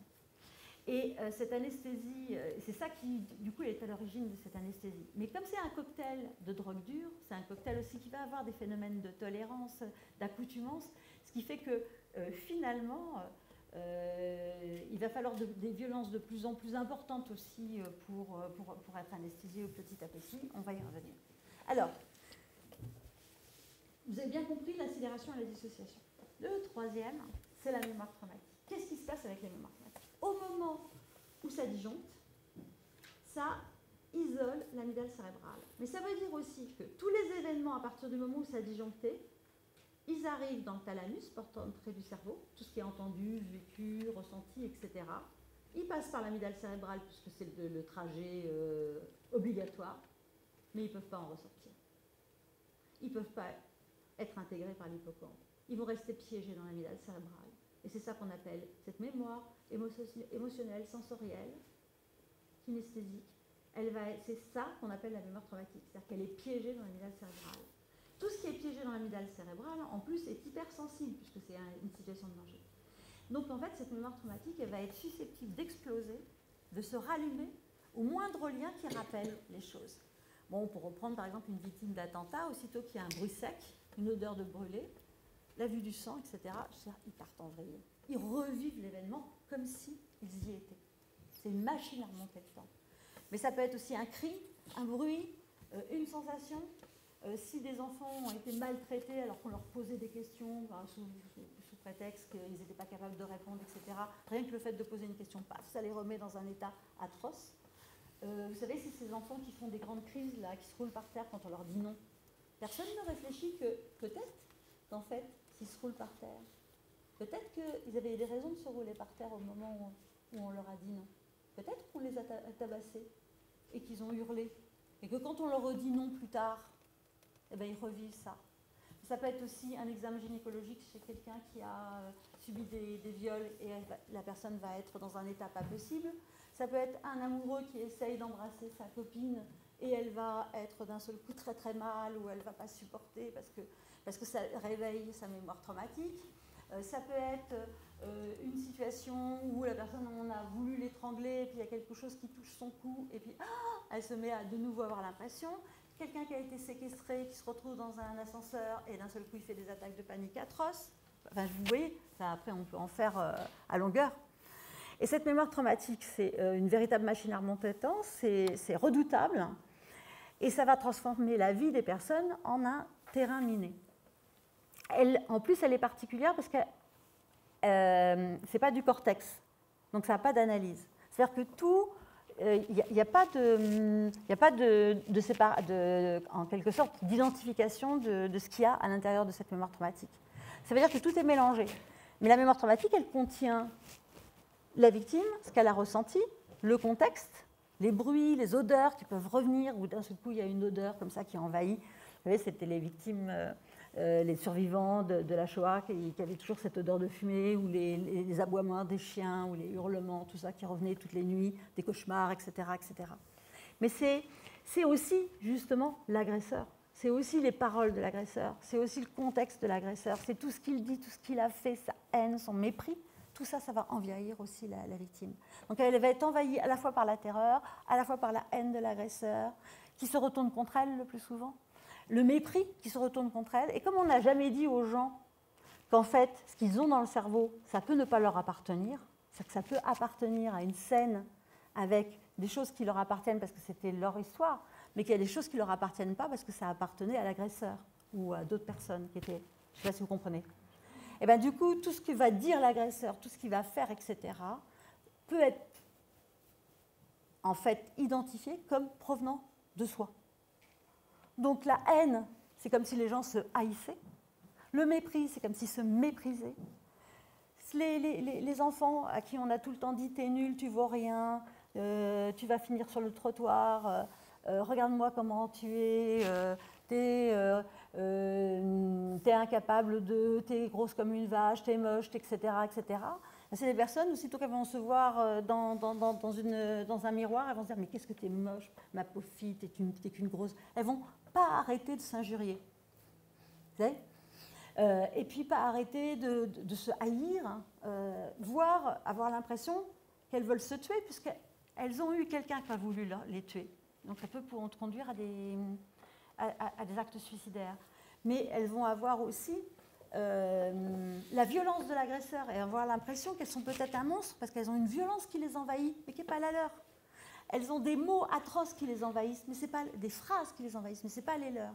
Alors ça va complètement alimenter la culpabilité, la honte, mais ça va alimenter aussi une sorte de terreur d'être quelqu'un de mal, parce que j'ai une petite jeune comme ça qui disait, mais j'ai envie de tuer tout le monde, sauf que ce n'était pas elle qui a envie de tuer, c'était son père qui l'a violée, etc., qui voulait tuer tout le monde. Et un peu aussi comme les victimes d'attentats qui me disaient, mais on a envie de tuer tout le monde. C'est pas vous, c'était les agresseurs qui voulaient tuer tout le monde. Vous voyez ? Et c'est l'excitation perverse aussi. C'est-à-dire que ces personnes qui se disent, je ne comprends pas, j'ai été violée, je regarde un film et d'un seul coup je vois un viol ou une agression sexuelle et je commence à avoir des sensations bizarres. C'est-à-dire à la fois je suis terrorisée, mais à la fois j'ai des sensations atroces. Ah bah oui, mais c'est l'excitation, c'est pas la leur, c'est l'excitation de l'agresseur. Elles ont des sensations au niveau de leur zone génitale à cause de ce qui a été vécu et elles ont l'excitation perverse par-dessus. Je ne sais pas si vous comprenez à quel point... Et vous avez eu un grand procès là, avec les disparus de Perpignan, de la gare de Perpignan, où on a vu une survivante qui avait été éventrée, qui était à la barre, qui n'avait pas été traitée sur ses troubles psychotraumatiques, qui commence à parler et qui commence à être envahie. Et qui d'un seul coup, ça dérape totalement et elle se retrouve à hurler, un hurlement qui fait froid dans le dos de tout le monde. C'est son hurlement qu'elle revit et qui sort de ce qu'elle a vécu au moment où elle a été éventrée. Et puis d'un seul coup, elle se met à... L'hurlement devient une sorte de rire sardonique atroce. Le rire sardonique, ça ne lui appartient pas, c'est pas le sien. C'est celui de l'agresseur. Je ne sais pas si vous voyez. Mais elle peut se dire qu'elle est folle. Les gens autour peuvent se dire qu'elle est en train de devenir folle, qu'il faut l'emmener dardard en hôpital psychiatrique. Mais non, en fait, c'est juste ça. Alors, je ne sais pas si vous imaginez, mais les enfants, eux, ils vont être hyper sensibles à ça. Si on leur hurle dessus, on leur tape, je veux dire, aussitôt, ils arrivent à l'école, il y a un bruit, une chaise qui tombe, etc. Et paf, ils se mettent soit à être à la fois terrorisés, mais à la fois à avoir des injures qui vont jaillir comme ça, qui ne sont pas des injures qui viennent d'eux, ce n'est pas leurs propos, c'est ceux qu'ils ont entendus. J'ai un petit garçon comme ça qui était venu à ma consultation, et qui, quand ça est sorti, sa mémoire traumatique, je lui pose une question gentiment et il me dit « je m'en bats les couilles », 5 ans. Mais c'est pas ses mots à lui. Et quand je lui dis « mais c'est tes mots à toi ? Tu dis ça ? Tu sais ce que c'est que des couilles ? Non. C'est toi qui dis ça ? » Et je dis « qui dit ça ? » Mon père. Ah bah oui, c'était son père qui avait tenté de le tuer, qui l'avait agressé sexuellement, etc. Je ne sais pas si vous comprenez. Et que du coup, les enfants, ils vont avoir... Et un enfant qui, par exemple... qu'on a essayé d'étrangler ou qui a été témoin d'une tentative de strangulation. C'est fréquent, hein, à l'intérieur des familles, les tentatives de strangulation, c'est fou, ou de défenestration. Il est dans une situation où ça se rallume, pour une raison ou pour une autre, parce qu'il y a eu un cri, il y a eu quelque chose. Il peut se mettre à ne plus pouvoir respirer si c'était lui la victime, ou il peut se mettre à sauter sur un enfant et commencer à l'étrangler. Alors, plus les enfants grandissent, plus ils vont contrôler tout ça. En plus, ils vont mettre en place des conduites d'évitement et de contrôle parce qu'ils vont avoir peur d'eux. Ils vont avoir l'impression qu'ils sont des monstres, qu'il y a quelque chose en eux de mal, quoi. Alors que c'est l'agresseur qui est en eux qui continue à les coloniser. Je ne sais pas si vous comprenez. Et ça, c'est horrible, la mémoire traumatique, parce que la mémoire traumatique, encore de la peur, de la terreur, ça peut être relié assez facilement quand même avec les événements, malgré tout. Mais la mémoire traumatique de l'agresseur, etc., comme on en parle encore moins, c'est très difficile à relier. Et souvent, ça va piéger totalement les victimes. Et ça va piéger aussi les gens à l'extérieur qui ne vont pas comprendre ces troubles du comportement. Le fait que, vous savez, c'est pour ça que souvent les victimes ont diagnostic des troubles bipolaires, parce qu'elles passent de la dépression la plus noire, quand elles revivent les moments où ça a été l'horreur, à une sorte d'excitation de toute puissance qui est celle de l'agresseur. Mais elles sont jamais dans le moment présent. Elles se retrouvent toujours à... Voilà. Et nous, notre propos, c'est de les remettre dans le moment présent. La mémoire traumatique, pour vous donner aussi une idée de ce que c'est qu'une petite fille qui était, par exemple, en Afrique, dans un pays africain non francophone, qui arrive en France, qui a subi des violences sexuelles graves, toute petite, des mutilations sexuelles, etc. Elle arrive en France. Et puis, à un moment donné, sa mémoire traumatique l'envahit. Alors qu'elle sait parler français, parce que ça fait plusieurs années qu'elle est en France. Au moment où sa mémoire traumatique l'envahit, c'est une machine à remonter le temps. Ça veut dire qu'elle ne peut plus parler un mot de français. Si, en plus, donc elle ne peut plus parler français, mais si elle était encore plus petite, pour un autre enfant, s'il était encore plus petit et qu'il ne savait pas encore parler, ben, il ne peut pas parler. S'il ne savait pas écrire, la personne ne peut plus écrire si sa mémoire traumatique s'allume. Si elle ne savait pas conduire, quand sa mémoire traumatique, elle est sans voiture, sa mémoire traumatique s'allume, elle ne sait plus conduire, elle lâche le volant. C'est comme ça qu'il y a des accidents graves. Ça peut être impressionnant, mais du coup, mais si par exemple la personne a été agressée dans le noir, le complet, quand elle revit l'événement, elle le vit dans le noir. Pour vous donner un ordre d'idée, vous savez, Omaha Beach, c'est la plage où les positions allemandes n'avaient pas été bombardées en fait, pour des raisons de météo. Les premières barrages de débarquement, ils ont quasiment tous été tués. Il y a eu très très peu de survivants. Ça a été vraiment l'enfer. Et au 60e anniversaire, il y avait un vétéran au 60e anniversaire qui était là. Et ils ont eu la mauvaise idée, ils l'ont fait aussi au 70e d'ailleurs, mais enfin bon, là il n'y avait plus de vétérans américains. Ils ont eu la mauvaise idée de tirer du canon. Et donc il y avait, au 60e anniversaire, il y avait un vieux monsieur de 85 ans, avec tout bardé vous savez, de médailles, etc. Et bien il est parti en vrille. Il était sur la plage de Omaha Beach. Ça a tiré du canon. Il s'est retrouvé dans l'événement. Donc il était dedans. Donc il était comme ça, halluciné. Il était avec... je ne sais pas si vous comprenez. Il était en train de revivre l'événement. Voilà. Donc ça permet de comprendre ce qu'est la mémoire traumatique. d'avance. Alors, ce qu'il faut comprendre, c'est que tant que la victime est dissociée, sa mémoire traumatique s'allume continuellement au moindre lien, c'est-à-dire une odeur, une date, une situation, un mot, un contexte, etc. Une jeune qui, par exemple, avait subi des viols contre un réfrigérateur, elle ne pouvait pas supporter d'entendre un réfrigérateur, mais elle ne comprenait pas pourquoi, parce que ce n'est pas évident de comprendre pourquoi. Voilà. Donc le bruit d'un réfrigérateur, et elle se mettait à trembler, à être dans un état de stress, de terreur affreux. Donc tout ça, tant que la personne est dissociée, toute cette mémoire traumatique s'allume dans sa tête, mais elle n'y réagit pas extérieurement. Donc ça la fait souffrir, mais ça ne sort pas. Donc vraiment la dissociation, c'est comme si la personne, elle était derrière une sorte de vitre sans teint. Elle est vraiment... du côté où elle est, c'est l'horreur, c'est absolu, mais du côté extérieur, on ne voit rien. Mais à partir du moment où elle n'est plus dissociée, c'est-à-dire que si elle n'est plus en contact avec l'agresseur pour une raison ou pour une autre, à ce moment-là, la mémoire traumatique, quand elle explose avec des attaques de panique pas possibles, et c'est l'horreur. Et du coup, ça part en vrille, les personnes entendent des voix, etc. C'est comme ça qu'ils se retrouvent en hôpital psychiatrique pour une bouffée délirante, en fait. Alors que c'est une mémoire traumatique qui explose, mais là, avec les émotions qui vont avec, mais qui n'ont jamais pu être exprimées auparavant. Ça veut dire que quand on place un enfant qui est maltraité, quand il est dans sa famille maltraitante, tout a l'air de pas si mal se passer, parce qu'il est, il est complètement à l'ouest, quoi, complètement pas là, complètement zombie, l'enfant. Donc, dans un sens, il n'embête pas grand monde, il est complètement... Voilà. On le place dans une famille d'accueil, vraiment qui est très bienveillante, empathique. Il sort de sa dissociation traumatique. Il se met à tout casser, il se met à plus aller du tout, il fait des attaques de panique sur panique. Et les juges, ils se disent quoi? Alors deux choses, soit il est aigu chez lui et il le renvoie là où il est maltraité, ce qui est assez fréquent, ou alors ils considèrent qu'il est mal dans cette famille-là, ils vont dire à la famille qu'elle n'est pas capable de gérer un enfant qui a des troubles du comportement, et ils le déplacent pour le placer jusqu'à trouver une famille maltraitante d'accueil qui va... Non mais c'est comme ça que ça se passe, pour de vrai. Hein. Je suis désolée, mais c'est comme ça que ça se passe.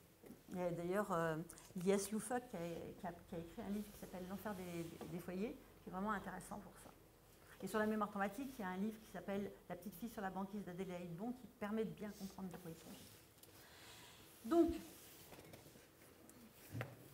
c'est pareil pour les femmes victimes de viols conjugaux, par exemple, de violences conjugales, qui, quand elles vont partir, hein, enfin, bah, à ce moment-là, si elles sont protégées, c'est là où elles vont aller très très mal et elles vont se dire, bah, en fait, il avait raison, je l'ai dans la peau, je ne peux pas vivre sans lui. Et c'est comme ça qu'elles font des allers-retours que personne ne comprend. Mais tout ça, ça s'explique. Donc ça, c'est pour la dissociation et la mémoire traumatique. Alors là, j'accélère. Excusez-moi, j'ai pris un peu de temps, mais je ne sais pas, c'est peut-être important de vous donner quand même tous ces éléments-là. Alors, ce qu'il faut comprendre, c'est que quand on a une mémoire traumatique, le terrain est totalement miné et on peut exploser n'importe quand, n'importe comment. C'est-à-dire qu'on ne sait pas ce qui va se passer. En plus, on ne comprend rien parce que personne ne vous explique rien. Donc on ne comprend pas pourquoi dans telle situation, on va se sentir horriblement mal, on va avoir envie de mourir, on va être terrorisé, etc. Ce qui fait qu'est-ce que font les gens? C'est un peu comme dans les tranchées en 14-18. Bah, c'est pas possible de... qu'est-ce qu'ils font? Ils restent bloqués, pardon. Dans un premier temps, ils vont rester bloqués et ne vont pas mettre un pas sur le terrain miné. Ils vont mettre en place des conduites d'évitement et de contrôle. Ils vont s'accrocher à la personne qui les protège, par exemple les enfants. Ils ne vont plus vouloir aller à l'école, ils ne vont plus vouloir sortir, etc. Ils vont tout contrôler, tout ce qui peut allumer, donc il ne faut même plus penser, il ne faut même plus regarder la télé, il ne faut même plus écouter les informations, faut chantonner tout le temps, il faut être tout le temps en train d'écouter la même chose, jouer au même jeu, pour essayer d'échapper à ça, ou avoir une vie imaginaire. Les enfants, ils font ça, hein. Ils ont souvent un espace imaginaire dans lequel ils se projettent, et du coup, ça leur permet de ne pas subir tout ça.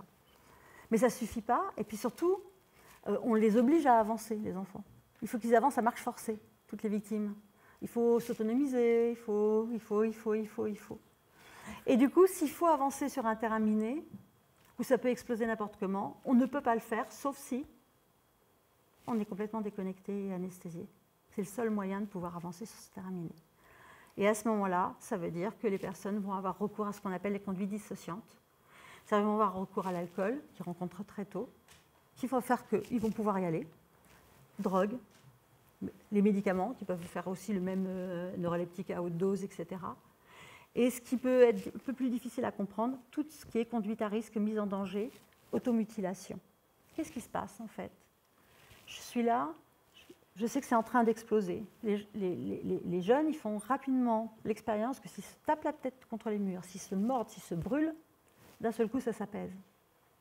En fait, ils se déconnectent, ils se dissocient, ils font monter un stress très rapidement, complètement incohérent, et du coup, ils disjonctent. En fait, il faut prendre de vitesse, disjoncter en vitesse avant que la mémoire traumatique ne les envahisse. Je ne sais pas si vous comprenez.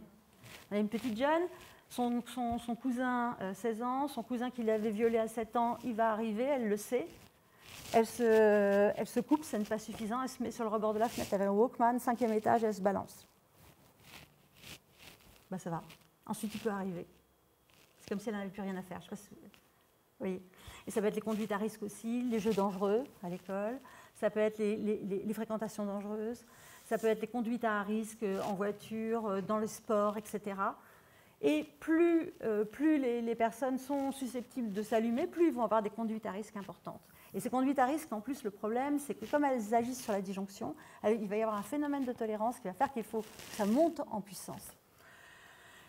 Les violences contre soi, ça marche. Malheureusement, les violences contre autrui, ça marche aussi, comme conduite dissociante. C'est-à-dire, si on agresse quelqu'un, on va pouvoir aussi s'anesthésier. D'où le risque que certaines personnes en position de pouvoir sur d'autres, qui puissent s'autoriser comme une sorte de privilège à utiliser l'autre comme un fusible à leur place. Et c'est comme ça que se met en place des violences qui vont se répéter. Si on n'est jamais responsable des violences qu'on a subies, on n'est jamais responsable des conséquences psychotraumatiques qui se mettent en place, on est parfaitement responsable du choix de ces conduites dissociantes à partir du moment où elles vont porter atteinte à l'intégrité d'autrui, où là on n'a pas le droit, en quelque sorte. C'est clair. Sauf quand on est tout petit, où là, c'est pas compris au départ, et c'est comme ça que des enfants tout petits peuvent agresser d'autres enfants. Mais là, on ne peut pas considérer qu'ils ont eu une intentionnalité. Voilà. Donc, si on avait traité toutes ces mémoires traumatiques, parce que c'est ça, en fait, le principe de tout ça, c'est de traiter la mémoire traumatique pour l'intégrer en mémoire autobiographique. En fait, ce qu'il faut faire, c'est lutter contre la sidération, remettre le monde à l'endroit, comprendre les choses, mettre des liens. Enfin, la psychoéducation qui permet de comprendre tout ce que je vous ai expliqué est déjà un élément important. Déjà, ça permet de renvoyer aux victimes que ce n'est pas elles qui sont folles, ce n'est pas elles qui sont tarées, ce n'est pas elles qui sont incapables, c'est normal. Tous leurs symptômes sont normaux. Et puis que ça s'explique. Et puis que, aussitôt qu'on fait des liens, en fait, qu'est-ce qui se passe quand on fait des liens? En fait, quand on fait des liens, on remet en marche toutes les fonctions supérieures. Je vais vous montrer, puis après j'aurai fini, je vous montrerai juste les diapos de la fin. Mais là, ce sont des vétérans du Vietnam qui ont été exposés à des situations hyper traumatiques. Il y en a un qui a bénéficié d'un traitement et donc qui n'a plus une mémoire traumatique. C'est-à-dire que sa mémoire traumatique est devenue une mémoire autobiographique. C'est ça le but de la prise en charge. Et de décoloniser aussi la personne en traitant cette mémoire traumatique. Et puis l'autre, en fait, elle n'a pas du tout été prise en charge. À un instant T donné, on leur fait entendre des bruits de guerre. Les deux vont s'allumer. Là, c'est des IRM fonctionnels qui permettent de visualiser les zones du cerveau qui consomment oxygène, glucose. Du coup, là, on voit que le premier, il va bien entendu s'allumer au moment où il entend les bruits de guerre, mais tout de suite, ses fonctions supérieures vont se mettre en marche et vont pouvoir moduler, contrôler et contextualiser la situation. C'est normal, ça me rappelle eux, mais je contrôle, d'accord? Parce que c'est la mémoire autobiographique.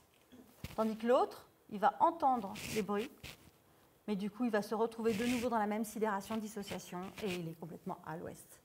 D'accord? Et nous, comment? Il n'y a que l'amygdale qui s'allume. L'amygdale, ce n'est pas l'amygdale. Ouais. Oui, mais on va la voir de l'autre côté. Là, justement. Là, c'est une autre coupe qui permet de voir l'amygdale cérébrale et l'hippocampe, vous vous rappelez? Et du coup, on ne voit pas le cortex, mais le cortex, ce serait le même que pour le précédent. Et pour le précédent, l'amygdale et l'hippocampe, ça aurait été le même. Ce sont deux petites jeunes qui ont subi des violences sexuelles dans l'enfance. La première, elle n'a plus d'état de stress post-traumatique parce qu'elle a été traitée. Donc elle a une mémoire autobiographique. La deuxième, elle a un trouble de l'état de stress post-traumatique. Pareil, à un instant T donné, on leur fait entendre un récit de violence sexuelle. La première, son amygdale s'allume, mais on voit qu'elle est de taille normale. En fait, elle est vidée de tout le contenu traumatique de départ, vous savez. Et en revanche, l'hippocampe est très coloré. Et l'hippocampe, c'est ce qui permet de contextualiser, de remettre les choses en termes de situations dans le temps, d'apprentissage, de mémoire. Et du coup, elle va pouvoir, elle aussi, se contrôler, recontextualiser, son cortex aussi va s'activer, et du coup, c'est désagréable sur le moment parce qu'elle est dans une IRM, mais en fait, ça va. La deuxième, elle a une hippocampe énorme, hyper chargée, qui va lui faire revivre tout l'événement. Tu as dit hippocampe, c'est oui, pardon, amygdale cérébrale, excusez-moi, merci. Elle a une amygdale cérébrale énorme qui va lui faire revivre tout l'événement. Et l'hippocampe, avec la déconnexion, il n'est pas là. Donc il ne peut pas, avec sidération, dissociation, il ne peut pas moduler, contrôler, contextualiser. Donc nous, notre travail, c'est de faire refonctionner ça. Je ne sais pas si vous comprenez. Voilà. Et du coup, ça répare aussi toutes les atteintes sexuelles, ça remet en marche. Et ce qu'il faut comprendre, c'est que pour recontextualiser, etc., il faut faire des liens, il faut remettre du sens, il faut remettre de l'intelligence dans le système, en quelque sorte, remettre à l'endroit, démonter la stratégie de l'agresseur et décoloniser la victime. Parce que si on essaye de transformer en mémoire autobiographique quelque chose qui n'appartient pas à la personne, comme si ça lui appartenait, bah ça fait bugger continuellement, ça ne marchera jamais. Donc en fait, il faut ça. Et on n'a pas besoin de traitement pour ça. Exactement comme pour une fracture, on n'a pas besoin de traitement pour réparer la fracture. On a besoin d'antalgique quand on a mal, mais on n'a pas besoin de traitement pour que ça se répare tout seul. Ben là, c'est pareil, on n'a pas besoin de traitement. Sauf que la plupart des victimes se retrouvent avec elles ont plein de troubles, donc on va se retrouver avec des anxiolytiques, des somnifères, des antidépresseurs, des neuroleptiques, des régulateurs de l'humeur, etc., etc. Donc avec des traitements dissociants. En fait, la réponse actuelle de la psychiatrie, c'est de dissocier les gens, soit par des traitements, sans prendre en compte les violences qui ont été subies, soit par des électrochocs. Qu'est-ce que ça fait un électrochoc? Ça fait disjoncter. Donc ça dissocie. C'est pour ça que la lobotomie est utilisée comme volotsunamie. Elle est toujours utilisée aux États-Unis. Qu'est-ce que c'est? La lobotomie, c'est la destruction de l'amygdale cérébrale. Donc effectivement, le système il s'arrête de lui-même, sauf que la personne, elle n'aura plus jamais ses émotions. Donc elle va avoir un handicap majeur. Donc nous, c'est contrecarrer tout ça. Et puis ce qu'il y a, c'est que quand quelqu'un fait aussi un accès de mémoire traumatique, vous lui donnez une grande claque, vous le mettez sous camisole, vous le mettez sous contention, vous l'enfermez dans une chambre d'isolement, ben il se calme. Puisque la violence a un pouvoir anesthésiant. Sauf qu'il ne se calme pas vraiment, il s'anesthésie. Donc en fait, mettre quelqu'un sous une douche froide, etc., c'est recharger sans fin le système. Voilà. Donc c'est contre ça aussi que l'on lutte. Alors je vais vous montrer. Donc on n'a pas besoin de traitement, et la seule chose qu'on utilise, c'est plutôt, alors on peut utiliser quand même des antalgiques style benzodiazépine, parce que quand les anxiétés sont trop grandes, et sinon on utilise du propranolol, vous avez bien entendu parler, c'est un bêta-bloquant, parce que ça diminue la sécrétion d'adrénaline, donc ça diminue les allumages de mémoire traumatique. Mais ça ne traite pas, ce n'est pas un traitement, c'est juste que ça diminue et ça sécurise un peu l'espace, et ça permet de mieux avancer. C'est pareil, le MDR, ce n'est pas un traitement, c'est quelque chose de dissociant. Vous savez, les enfants, quand ils sont très traumatisés, ils se balancent. Et c'est les mêmes choses, c'est le même principe. Ça déconnecte, ça dissocie. Et souvent, il y a une confusion entre dissociation et traitement. Et la dissociation est souvent étiquetée résilience, alors que pas du tout, au final. Voilà. Alors, je vais vous montrer... Je vais vous montrer juste des... Voilà, donc je vous remontre un petit peu l'enquête qu'on avait faite. Vous savez que les chiffres, 70% des victimes de violences sexuelles vont subir à nouveau des violences sexuelles tout au long de leur vie. Si on ne protège pas les victimes, on ne les identifie pas, si on ne les protège pas et si on ne les traite pas, elles sont à grand risque de subir à nouveau des violences. 96%, donc des lourdes conséquences sur les violences sexuelles dans l'enfance. 96% disent qu'elles ont des conséquences sur leur santé mentale importantes, voire très importantes. 69% sur leur santé physique. Une victime sur deux a tenté de se suicider. Une victime sur deux a des conduites addictives. Une victime sur deux traverse des situations de grande précarité et de marginalisation. Ça y va fort. 96% sont des hommes, 94% des proches. La violence est toujours dans un contexte d'inégalité. Donc ça peut être les adultes sur les enfants, les hommes sur les femmes, et sur les violences sexuelles, c'est plus les hommes, mais ça peut être aussi... voilà. Mais c'est le contexte d'inégalité et la position de privilège, en quelque sorte, et de domination, et d'abus de pouvoir. Un agresseur sur 4 est mineur. Ça peut démarrer très tôt, le fait d'utiliser l'autre comme fusible pour pouvoir s'anesthésier. Et vous comprendrez bien qu'un agresseur, plus il agresse, plus il va recharger. Parce qu'en fait, en agressant, il se traumatise aussi. Mais il se traumatise, lui, pour s'anesthésier, pour son propre compte, en agissant, et parce que c'est la victime qui prend le plus, en quelque sorte. Mais ça veut dire... Oui, vous faites le postulat que tous les agresseurs ont plus ou moins tous été agressés, ou c'est pas si... Alors, les chiffres qu'on a, c'est 70%, par exemple, sur les violences sexuelles, c'est 70% des agresseurs, on retrouve des agressions sexuelles dans l'enfance. Soit en tant qu'agression sexuelle directe, soit en tant que témoin d'agression sexuelle. Le fait d'être témoin, ça peut être aussi valable.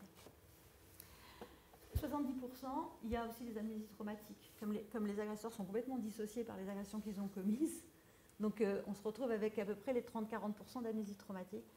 A priori, je veux dire, les gens ne sont pas d'une violence comme ça et n'ont pas cette idée en tête de prédation et de recherche pour rien.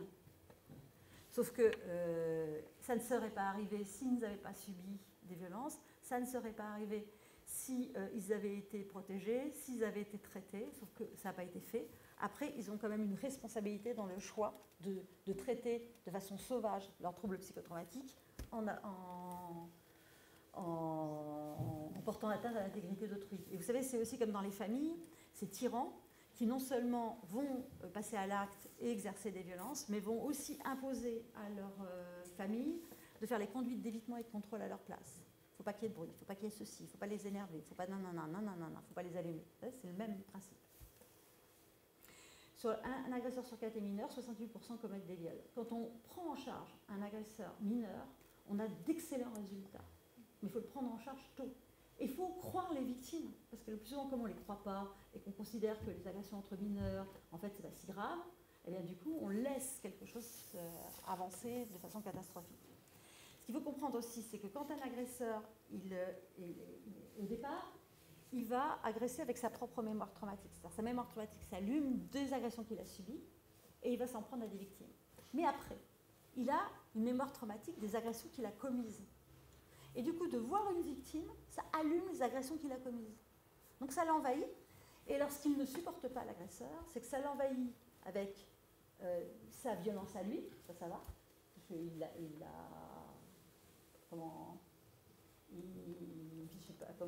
pas à trouver le terme, enfin, en tout cas, il l'accepte, puisque je veux dire, il se permet de. Enfin, voilà. Mais il va avoir aussi la mémoire traumatique de la victime, tout comme la victime a la mémoire traumatique de l'agresseur. L'agresseur, et alors là, ça va pas du tout, parce qu'il a la mémoire traumatique de quelqu'un qui souffre et qui hurle. Et ça, il ne supporte pas. Donc il va éteindre cette mémoire traumatique-là en faisant une victime. Je sais pas si vous comprenez. Ça veut dire aussi que la justice restaurative, les confrontations qu'on fait pendant les procédures judiciaires, vous savez que les procédures judiciaires, plus de 80% des victimes disent qu'elles sont maltraitantes. Elles augmentent le risque suicidaire chez les victimes, c'est horrible.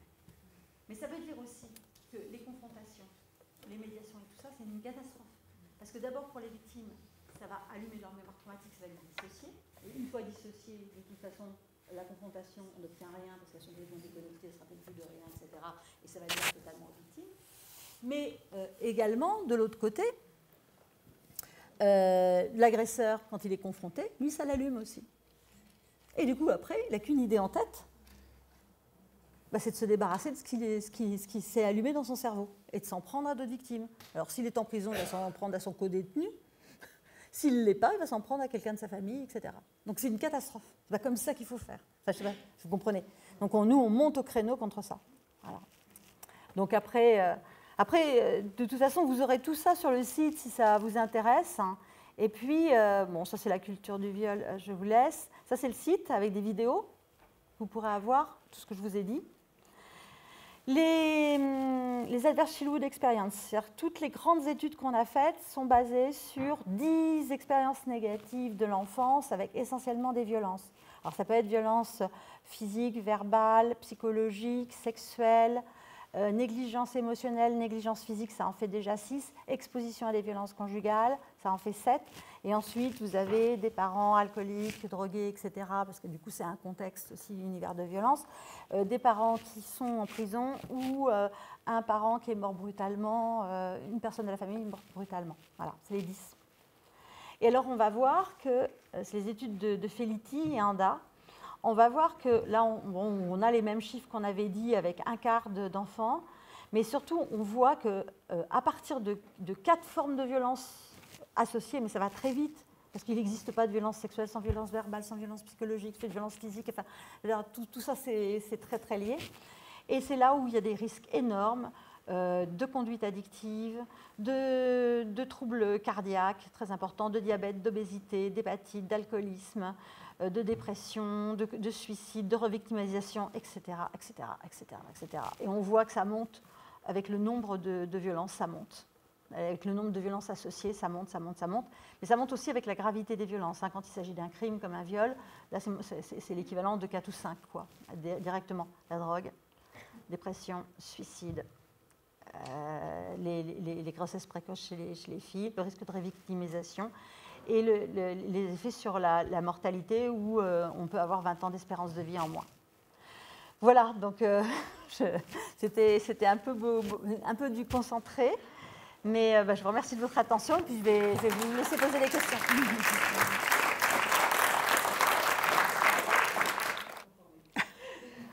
Alors oui, c'est la question. Alors, je pense que la prise de conscience, elle a évolué en fonction aussi de la réduction des inégalités et de l'augmentation des droits des minorités, soit des droits des femmes et des droits des enfants. C'est-à-dire que c'est concomitant à cette montée. Je pense qu'il y a quand même eu, vous savez qu'il y a quand même eu la Deuxième Guerre mondiale qui a quand même impacté les gens. Et il y a eu la mise en place de vraiment beaucoup de conventions internationales, de droits. Et on a commencé à se préoccuper des droits des personnes. Et à partir du moment où on se préoccupe des droits des personnes, on se préoccupe de ce qu'ils subissent. Enfin, d'un seul coup, ils deviennent visibles. Et on a commencé, dans un premier temps, à chiffrer un petit peu les choses, à faire des enquêtes, ce qu'on appelle des enquêtes de victimation. Ça a démarré tout doucement. Et puis, dans un deuxième temps, ce qui a vraiment fait un effet d'accélération, c'est justement les études médicales qui ont montré l'impact et tout ce qui est sur le trauma. Pour démontrer à quel point la violence avait des impacts très lourds, était un problème de santé publique et n'était pas... Alors, à la fois, parce que tout mon exposé, ça montre à la fois à quel point c'est grave, extrêmement grave, mais à quel point ce n'est pas une fatalité, et à quel point on peut en sortir. Donc, du coup, la dimension médicale, l'intervention de la dimension médicale a changé un peu la donne. Mais en France, vous savez, en France, on est un pays quand même assez inégalitaire, qui reste inégalitaire malgré tout, malgré les droits des êtres humains. Et puis, mais de toute façon, les États-Unis, parce que là, tu disais moins que les États-Unis, mais les États-Unis, il ne s'est pas entendu ce que dit Felitti Anda. C'est-à-dire qu'à chaque fois, en fait, ce qui se passe, je vais vous expliquer très rapidement. On est quelques-uns dans le monde entier à faire des recherches et à faire des études. Donc, de l'extérieur, les gens peuvent, avec mes travaux, par exemple, je vois par exemple les Canadiens, considérer qu'on est très en avance en France. Mais nous, on considère qu'ils sont très en avance, qu'ils ont fait plein de travaux différents, etc. Et puis, on considère que les États-Unis sont très en avance parce qu'il y a eu les travaux de Felitti et Anda. À chaque fois, vous voyez, on se renvoie la balle et l'herbe est plus verte chez son voisin. Mais en fait, tout le monde est quand même en grande difficulté. Mais ce qu'on sait, c'est que plus il y a d'inégalités, plus il y a de violence. Moins il y a d'inégalités, plus on peut penser la violence et plus on peut agir dessus. Ça, c'est clair. Et à partir du moment où on prend en compte la santé des personnes, avec aussi des droits à la santé, à ce moment-là, on a des outils pour penser la violence qui sont encore plus performants. Et on a déjà les outils par rapport à l'inégalité et les privilèges, et ces outils-là. Alors la France, elle est quand même très attachée à pas mal de privilèges. On le sait, on voit à quel point, je ne sais pas, on voit même avec le mouvement MeToo, à quel point ça n'a pas vraiment bien pris en France par rapport à d'autres pays, et où on voit à quel point les personnes les plus en vue, celles qui sont considérées les plus célèbres, etc., ne sont pas du tout touchées finalement. Même si elles ont été dénoncées, il ne se passe rien. Alors que malgré tout, aux États-Unis, où le pays, c'est des pays inégalitaires, mais où quand même, il y a des choses quand même, ça ne passe pas.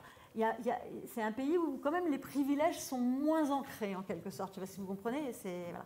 En France, les privilèges sont très ancrés et du coup, on est très en retard. Et c'est pour ça aussi. Et pour ce qui est des médecins, on paye le prix très très fort en médecine du mandarinat, de structures extrêmement hiérarchiques, avec d'énormes violences qui ont été commises contre, à l'intérieur même de la hiérarchie, sur les infirmières, sur les voilà, et aussi sur les patients. Voilà. Donc on paye cette vision hyper hiérarchisée de la médecine. Et d'ailleurs, si ça bloque actuellement, c'est à cause des doyens et du Conseil de l'ordre. C'est les deux systèmes qui bloquent. Or, ces systèmes-là, dans les systèmes de direction de ces systèmes, c'est les doyens, c'est 33 doyens, 30 hommes, 3 femmes, pour une population médicale où il y a 60% de femmes. Et du côté du Conseil de l'ordre, c'est à peu près l'équivalent. On est à peu près dans ces chiffres-là en termes de proportion. Donc je pense qu'aussitôt que... Alors, par exemple, le Conseil de Dordes a décidé de la parité. Alors ça va mettre un peu de temps à se mettre en place, mais je pense que ça risque de changer les choses. Et puis, on va avoir tous ces grands mandarins, en quelque sorte, sont quand même en train de partir. Donc on va peut-être un petit peu se débarrasser de toute cette vision hyper hiérarchisée. Moi, en tant qu'externe, interne, en psychiatrie externe, on était tout le temps exposé à de la violence à l'intérieur des hôpitaux. Il y avait les fameuses salles de garde, il y avait toute une tradition vraiment violente et qui perdure encore, hein, puisque quand je parle avec les élèves sages-femmes, elles me disent que c'est horrible. Voilà. Donc c'est tout ça, c'est la médecine. Moi je travaille avec l'association contre les violences faites aux femmes, violences sexuelles faites aux femmes au niveau du travail. L'univers médical, l'hôpital, etc., c'est un des univers où il y a le plus de harcèlement sexuel et d'agression sexuelle au travail. Donc, or, c'est le premier recours des personnes qui sont victimes de violences. C'est ça le problème. Donc, voilà. Donc, mais ça bouge et je pense que ça va avancer.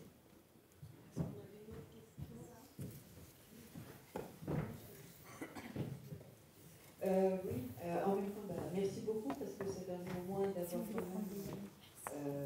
une info importante concernant tout ce qui peut se dire avec ce qui se passait, surtout dans les tribunaux. Oui.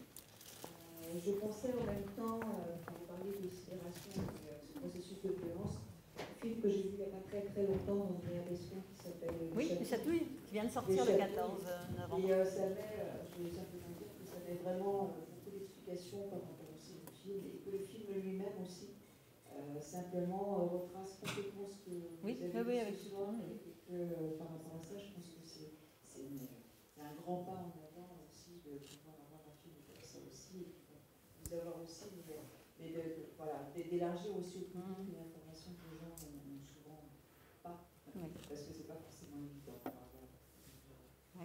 Alors demain sur France 2, justement, il va y avoir un documentaire qui reprend comme ça toute une histoire de vie de pas mal de victimes, particulièrement de violences sexuelles, enfants. Donc il y aura Andrea, d'ailleurs, Bescon qui va témoigner, et d'autres personnes. Voilà, et du coup, il y a des émissions, enfin, je participe à pas mal d'émissions, enfin, c'est vrai que c'est, comme c'est une grande cause nationale, théoriquement, les violences sexuelles, même si on n'a pas du tout obtenu ce qu'on voulait au niveau de la loi. On a obtenu une augmentation de la prescription, il ne faut pas non plus faut reconnaître quand même ce qui a été obtenu, mais on voulait de la prescriptibilité et surtout ce solidage du consentement. Et du coup, tout va être vraiment, ça va être très centré sur les violences sexuelles sur les enfants là. D'autres questions? Oui, merci, bravo. Je voulais savoir comment on peut aider quelqu'un quand on connaît effectivement quelqu'un qui explose d'un seul coup et justement par rapport à ce que vous avez très bien expliqué, qu'on voit que ça vient en fait d'une personne qui a été traumatisée. Voilà, d'une autre scène, qu'est-ce qu'on peut faire sur le coup pour l'aider, le soutenir, lui permettre justement de refaire le lien vous avez expliqué, il faut lui donner les moyens. Oui, tout à fait. Alors sur le moment, il y a le moment et puis après, mais sur le moment en tout cas, je revenais un peu en arrière pour vous montrer, on va y arriver, là ça va arriver, voilà. C'est vraiment, en fait, on peut servir d'ordinateur de secours en quelque sorte pour faire fonctionner les parties corticales et l'hippocampe. Suivant si on a des éléments ou pas, bien entendu, c'est plus facile si on a des éléments, on peut dire, mais là, tu es en train de revivre ça, c'est normal, là, tu es en train de revivre ça, qu'est-ce que tu vois? De faire parler la personne, d'être en lien avec elle pour ne pas la laisser seule dans sa machine à remonter le temps, pour la ramener dans le temps présent, en fait. C'est ça l'enjeu, c'est de la ramener dans le temps présent. Donc du coup, de dire, mais là, je vois que tu fais ça, etc. Là, tu as l'air de ne pas pouvoir respirer, est-ce que ça te rappelle quelque chose? Voilà, et d'essayer de faire parler la personne pour qu'elle, d'un seul coup, elle fasse un lien avec son histoire. Aussitôt qu'elle fait un lien, c'est gagné. Ça diminue totalement. Et puis ensuite, de donner toutes les informations. C'est pour ça qu'on a fait des plaquettes pour donner des informations, pour dire c'est normal, toutes les personnes qui ont vécu des violences vivent ça. Et après, de chercher avec cette personne, c'est une personne proche, qu'est-ce qui a allumé ça? Et plus on comprend le contexte, le contenu, plus on fait des liens, plus ça s'intègre. Et moins la personne va revivre cette chose-là. Alors après, il ne faut pas rêver, les personnes souvent ont vécu plusieurs couches de violence. Donc si on traite une partie, c'est déjà génial, mais il y a toutes les autres qui vont... vous savez, souvent, ça fait en progression quand on prend en charge quelqu'un, mais ça fait avec des paliers, parce qu'il y a d'autres éléments. En sachant que plus la personne elle a compris comment ça fonctionnait, plus elle va le faire spontanément toute seule, et plus elle va devenir experte de qu'est-ce qui a dû se passer, etc. Donc nous, au départ, on donne, en fait, on cherche, on pose des questions, etc. En tout cas, le principe de la prise en charge, c'est de ne pas en démordre. C'est-à-dire que tout a une explication, tout symptôme a une explication, toute situation a une explication, de comprendre. Voilà. Donc on ne lâche pas. Et puis, tout ce qui est un autre principe, c'est que tout ce qui paraît totalement incohérent est en lien avec le système agresseur. Voilà. Et de chercher qu'est-ce que ça peut être, etc. Vous savez, c'est un peu comme, typiquement, c'est les personnes qui ont subi des violences sexuelles atroces, etc., et qui vont se sentir coupables, c'est elles qui se sentent coupables, c'est elles qui se sentent honteuses, etc. Alors, le système agresseur, c'est avant tout l'agresseur qui leur a dit « c'est de ta faute, tu l'as bien mérité, tu n'as aucun droit, tu vaux rien, etc. » Donc du coup, d'où cette honte et cette culpabilité, plus un système sociétal qui en rajoute des couches avec ce qu'on appelle la culture du viol, qui va mettre en cause la victime et qui va en fait disculper l'agresseur. Mais donc de mettre ça en lien et de dire par exemple à quelqu'un « mais là tu dis que tu es moche, etc. » Mais ton amie là, regarde, elle fait la même taille que toi, etc. Est-ce que tu penserais qu'elle est moche? Non. Là, celle-ci, elle subit des violences, etc. Est-ce que tu penserais que c'est de sa faute? Non. Bon, bah ça c'est ce que tu penses. Mais quand tu penses par rapport à toi, c'est colonisé par la parole de l'agresseur. Quand tu penses à l'extérieur, ça va. Parce que souvent, c'est ça. C'est bizarre. C'est des gens qui peuvent vraiment bien penser à l'endroit pour les autres, mais pour eux, ils pensent complètement à l'envers. Mais ce n'est pas eux qui pensent à l'envers. Ça pense à l'envers contre eux. Vous voyez, donc de donner... Alors ça, si ça vous intéresse, sur le site, vous avez des fiches qui permettent d'accompagner des victimes de violences sexuelles, de violences d'attentats, etc., avec pas à pas, qu'est-ce qu'on peut faire, comment on peut faire face à une situation de mémoire traumatique, une situation de dissociation. Donc c'est pas à pas, donc je vous y renvoie. Et si jamais vous ne les trouvez pas, vous nous envoyez un mail, on vous trouvera le lien. C'est donc des documents à télécharger sur le site. Est-ce qu'il y a d'autres questions?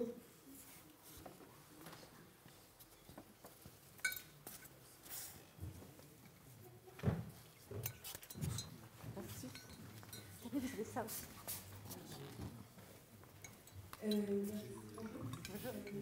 Juste moi, j'avais une question concernant le traitement, justement. Le MDR et l'hypnose, est-ce que ça peut être des outils? Alors, là, maintenant, on commence à avoir beaucoup de recul sur le MDR. Ce qui est certain, c'est qu'à long terme, à court terme, ça paraît marcher. Parce que c'est dissociant. Donc ça marche à court terme. Enfin, les gens paraissent aller mieux à court terme. Mais sur les études qu'on a faites, par exemple, on a fait beaucoup d'études sur, les attentats du 9 septembre 2001. On s'aperçoit qu'à long terme, en fait, c'est assez catastrophique. Parce que ça ne résout rien en soi.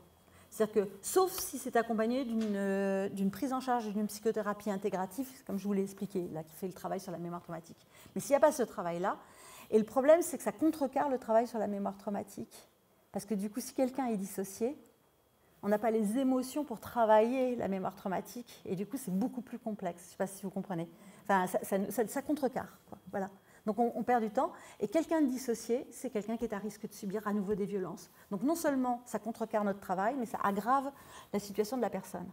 Donc a priori, de toute façon, ce qui est clair, c'est qu'il y a un consensus international qui dit qu'en situation de psychotraumatisme, ce qu'on appelle les psychotraumatismes complexes, c'est-à-dire c'est des traumatismes liés à des violences régulières pendant plusieurs années, répétées, donc particulièrement les violences intrafamiliales, les violences conjugales, c'est totalement contre-indiqué. Parce que justement, c'est des violences qui sont extrêmement dissociantes. Donc il ne s'agit pas de rajouter de la dissociation à la dissociation. Sinon, on n'en sort pas. Enfin, je veux dire, on ne va pas dans le bon sens. Alors après, les gens qui font de l'EMDR ont tendance, enfin, il y en a qui ont tendance à dire que l'EMDR en soi est thérapeutique et qui ont eu un certain succès à un moment donné, mais heureusement, ça s'est terminé, parce qu'ils avançaient en disant, oui, avec 5 séances, on traite n'importe quoi. Ben oui, mais à quel prix et comment mais quand on donne des neuroleptiques, on traite n'importe quoi non plus aussi. Enfin, bon, c'est pas voilà, le problème, c'est pas d'éteindre. Le problème, c'est pas d'anesthésier à tout prix la souffrance. Le problème, c'est de décoloniser la personne et de faire en sorte que cette souffrance ne soit plus du tout la même, c'est-à-dire qu'elle soit plus une souffrance de colonisation, mais une souffrance liée à une histoire biographique. Alors d'ailleurs, je vous ferai remarquer, je ne sais pas si vous avez vu, mais quand vous regardez la plupart des articles qui sont tout ça, les gens ont tendance à dire que les avancées, comme quand ils ont parlé du propranolol avec une vision complètement faussée des choses, en disant « ça fait oublier les souvenirs traumatiques ». Mais dans quel monde on serait si on allait oublier nos souvenirs traumatiques? C'est un monde atroce, c'est un monde totalitaire qui voudrait que les gens puissent oublier. Enfin, c'est pas possible. Enfin, on est privé de soi, de sa vie, de son...